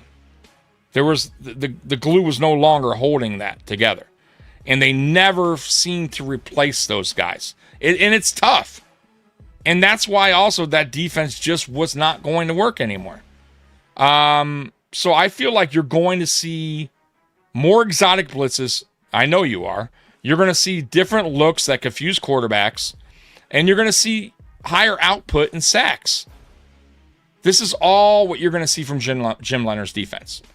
So, I'll one day do like a film breakdown. And I'll probably have like Jarek on here because he's really good at those as well. To kind of break down Leonhard's defense and how he likes to do things. And he has a lot of motions as well on the line. Something that McDermott did not do either. So you'll see all that, and I'll try to do that for you guys one day. I feel like we are lacking the big ticket studs in the season. Nah, dude, we're fine, bro. Like, look, man. I felt like we did everything we needed to do this offseason, to be a Super Bowl caliber team, in my opinion. Now, you guys could think different, but I feel like we did a really good job in the offseason, including the draft. I'm 47. Our Bills might have that Cleveland Browns curse. Hopefully not, bro. I'll be 40. I'm 47 too. I'll be 48 in September. So once again, man, I don't carry I don't buy that. I'm just, it's going to feel great when we win a Super Bowl, bro. I don't bring that bad energy going into any season. I get where you're coming from, and it was said earlier, like by Roy, that he feels that way going to every season, that it's going to be a letdown. But I can't do that. Like, I can't put that bad energy out there, dude. I'm a true believer in that. Just life in general. You know what I mean? Like, my life right now is bad, bro. Like, shit is not going good for me. You know what I mean? Like, I have a lot of shit going on. Like, I really do, guys. You know what I mean? That's why I have the GoFundMe link up there. You guys see, like, I got a lot of shit going on, right? I got a lot. It feels like, things are just caving in, right? Like, but I can't just wake up tomorrow and be like, man, like yesterday was shit. The day before was shit. Today is going to be shit. Like, then I'm just putting that bad energy out there, dude. And I can't do it. I can't do that. So I'm not going to do it for my sports team either. You know what I mean? Like, now that doesn't mean I can't criticize the team, or I won't talk about, the good, the bad, and the ugly. You know what I mean? That's what I do. This is, I'm a fan. I'm a podcaster. I cover the team. But yeah, dude, I'm not one of those fans that just am going to like just have this bad energy, or I'm just not that kind of person. You know what I mean? Like, the day I become that is the day that I've given up in life. You know what I mean? Like, and I can't right now. You know what I mean? Now, that doesn't mean I want to get the hell out of here. And that's a whole other story, guys. Right? Like, that's a whole nother podcast. Life is, life fascinates me. And I know this isn't Bill's talk, but I'm still not understanding the meaning of life. And it's I told you guys, I'm weird and I think a lot, and I have these conversations in my head, and this has been going on since I was in middle school. I don't get the meaning, it doesn't make sense to me. And I have my beliefs and what I want to, where I want to go and when I want to go. And, but yeah, it's wild, but I do believe in energy, and I do believe in, positive energy and negative energy. And I do believe that, that there's a power to it. You know what I mean? And maybe you think it's bullshit, but, I don't. So there's that. See, I told you guys, I can go down different rabbit holes at times. Oh my God. I heard all the Bills Stadium was built over a cemetery. Yes, that is true. So the old stadium was built over an old cemetery years ago, obviously, the Ralph, the Rich. And I think it was not the stadium. I want to say it was the parking lot. I could be wrong. You have to read into that, but I think it was the parking lot of the stadium. Though they did digging up there, apparently, and I think they dug up stuff. So I don't know the whole details, but yes, there was a cemetery, I believe, on the parking lot of the Ralph, the Rich. So they have moved, but they moved across the street. So I don't know how far they are away from that now, but that is true. That is true. That sounds exciting. Does Leonhard have past experience? Just no against good teams. I would say about McDermott's D. Why even bother putting players out there? Yeah. So, yeah. I mean, Jim Leonhard did an excellent job, and though he wasn't DC, he did an excellent job in Denver. And in college, he was DC, and his teams always finished, I believe, in the top 10 as well. So he's highly scouted. It wasn't just the Bills. I want you guys to understand this. It wasn't just the Bills that wanted the services of Jim Leonhard as their DC. Jim Leonhard is one of those guys that are, known around the league as an upcoming NFL head coach, potentially. Very, as far as the game of football, like his mind is, how do I put this? He's very, what's the word I'm looking for? He's very innovative. So very innovative, very up to date on the new sets of offenses and the new wave, and his thinking and philosophy and all that stuff comes into play. And that's why that he was really highly scouted. And then obviously what he did in college and obviously what he did in Denver. So, teams look at that, right? You know what I mean? Like they look at guys like that, and he's also a former player. So he's been there, done that. He understands the game of football. He understands the players. He understands the locker room. He understands, the new wave of offenses and players that are coming out of college. He's just one of those guys where he has all the potential of being a very good to great defensive coordinator in the NFL. So that's pretty much how they see him, and that's why he was, talked about this offseason with not just about the Bills, about other teams wanting his services as defense coordinator. So, once again, it wasn't a reach to sign Jim Leonhard. It wasn't like a nobody. You know what I mean? Like we've been there, done that, where we signed nobodies. This was somebody that was highly, sought after, and the Bills got a good one. They got a young one too. You know what I mean? And he brung over a lot of young, innovative defensive coaches as well that all could take that next step forward. So you guys are talking about Jim Leonhard potentially leaving in a couple years if he does good. Well, there could be a guy below him, one of our defensive coaches, that could take that next step up and be the next DC if Jim Leonhard leaves. So there's always that possibility as well. September, baby. My B-Day is 9/11. Oh, wow, Sandra. Okay. Damn, what a birthday, 9/11.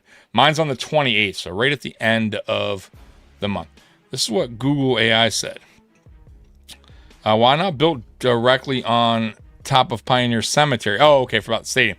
Exactly. Why not built directly on top of Pioneer Cemetery? It was constructed immediately adjacent to one. And its construction directly disturbed ancient native. Yeah, exactly. So from what I heard, it wasn't built on top of it, but I think the parking lot was, if I'm not mistaken. So yeah, there's that. Hey, G, I was talking about you earlier, man. I brung you up, man. How you doing, brother? Stay positive, Princess is counting on you. Yeah, bro. I appreciate you, man. Shout out Intellectual Tommy. That chatter. Maybe you'll be the next Art Bell. I don't who the hell's Art Bell? I don't even know Art Bell. Oh man. All right. Let me see. I had other stuff. You know, I'm not gonna even be able to get to everything tonight, guys. I'm 3 hours and 20 minutes in. I'll tell you what, man, because my neck's killing me. I'll tell you what, let's get to the title of the show, right? Because if I don't do the title, then people are going to come on here later and be like, bro, this guy never talked about the title of the title of the podcast. He never even got to it. So what I'm going to do is I'll save the rest for Monday, and we'll do the bold predictions now. How about that? All right? Because I know you guys, a lot of you guys have been here for a couple hours already with me. And, yeah. So the Bills have been knocking on the door for years. They could walk through that door at any time. Look at Darnold. He went from seeing Patriots ghosts to winning it all. Absolutely. Dang, Ralph Wilson's name is a Stephen King novel. Yeah, bro. It is what it is. Hopefully, that curse has been lifted, if there was one. All right, let's get to the bowl predictions, okay? And then we'll get out of here, guys. By the way, I will be here Sunday at 1 for the last episode of the down and drought season of the Buffalo Bills. It's the 2016 Buffalo Bills, Rex Ryan's final year as the Buffalo Bills head coach. It's going to be a long show, probably about 3 hours, but buckle up. It's going to be a good one, and it's the final one. And it was a blast, by the way, doing the down and drought series. I know it's not for all of y'all, but, dude, I had a great time doing it. It's the off season. There's not a lot to really talk about. And, I don't know. I love going down memory lane at times, man. Even if it wasn't the greatest of memories, there was some pretty funny stuff, and there was some still good stuff out of that too. Anyways, Art Bell was on a program called Coast to Coast. By the way, me and, I don't know if you guys know him, Captain D, who is on the AFC East Shakedown show with me, podcast that we do here during the regular season. We are going to be linking up and having a podcast here that's going to cover everything. Like, we're trying to come up with a show name and just kind of a more of a bait, like an idea of really what we want to do, but it's leaning towards all sports. No, not just saying all sports. Sports, entertainment, music, movies, life. Just a different type of show that's just not Buffalo Bills related. And he wants to do something like that. I want to do something like that, and I think it'll be fun. So look for that. That's gonna come soon on here. I just gotta come up with the show name and a time. It might be on Saturdays, but anyways, let's get to this last thing of the night. 25 bold predictions for the 2026 Buffalo Bills season. You guys ready? All right. I put this together with ChatGPT. Josh Allen wins his second NFL MVP. Whoa! Can you imagine? Allen thrives in Joe Brady's first season as head coach, posting over 5,000 total yards, 45 plus total touchdowns. His decision-making improves, turnovers drop, and he reminds everyone why he's the league's most dangerous quarterback. What do you guys think? Is that a bold prediction? I think it can happen. I mean, I really do. I mean, why can't that happen? Right? You don't have Sean McDermott here anymore handcuffing your offense, right? Tommy investigates the world, right? Absolutely this can happen, right? Why not, right? Number 2, Joe Brady wins NFL Coach of the Year. The first year head coach exceeds expectations by leading Buffalo to one of the NFL's best records. His aggressive game management and locker room culture quickly earns league-wide respect. Look at that bold prediction. Joe Brady, Coach of the Year. Number 3, Bills finished 15-2. Despite one of the toughest schedules in football, Buffalo dominates at home and finally wins several close games that slipped away in previous seasons. All right. Hey, dude, 15-2. I'll take it. Number 4, Buffalo earns the AFC number 1 seed. We haven't done it yet. We have not done it yet. Not since the Allen era. The combination of an explosive offense and unpredictable defense gives the Bills home field advantage throughout the AFC playoffs. Number 5, Jim Leonhard's defense finishes top 5. The new 3-4 scheme confuses opposing quarterbacks. Did I not tell you guys that earlier? Buffalo finishes near the top of the NFL in sacks, takeaways, and third down defense. Third down defense. What? We have a third down defense now? What the fuck? Number 6, Bradley Chubb records 15 sacks. Holy shit. Now that is bold. Look, I think Bradley Chubb can get 10 this year, for sure. For sure. I think he'll get anywhere between 10 and 12. That's where I kind of see him. But 15 plus? Bro, if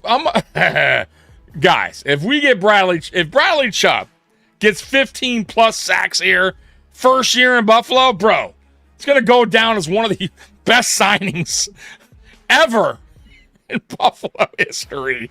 I mean, that's a bro, first year out the gate, 15 plus. Yeah, I mean that is bold. That's bold, boy. Number 7, Groot makes first team All-Pro.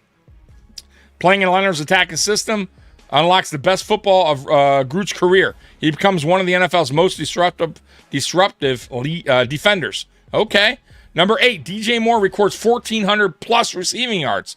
See, I think he's going to land in that 1,150 to 1,300 range, around there. So it's not too far off. Not too far off. The Bills finally have the true wide receiver 1 Josh Allen has been missing.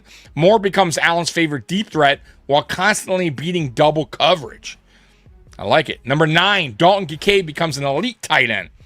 Kincaid surpasses 1,000 receiving yards and establishes himself as one of the NFL's 5 best tight ends.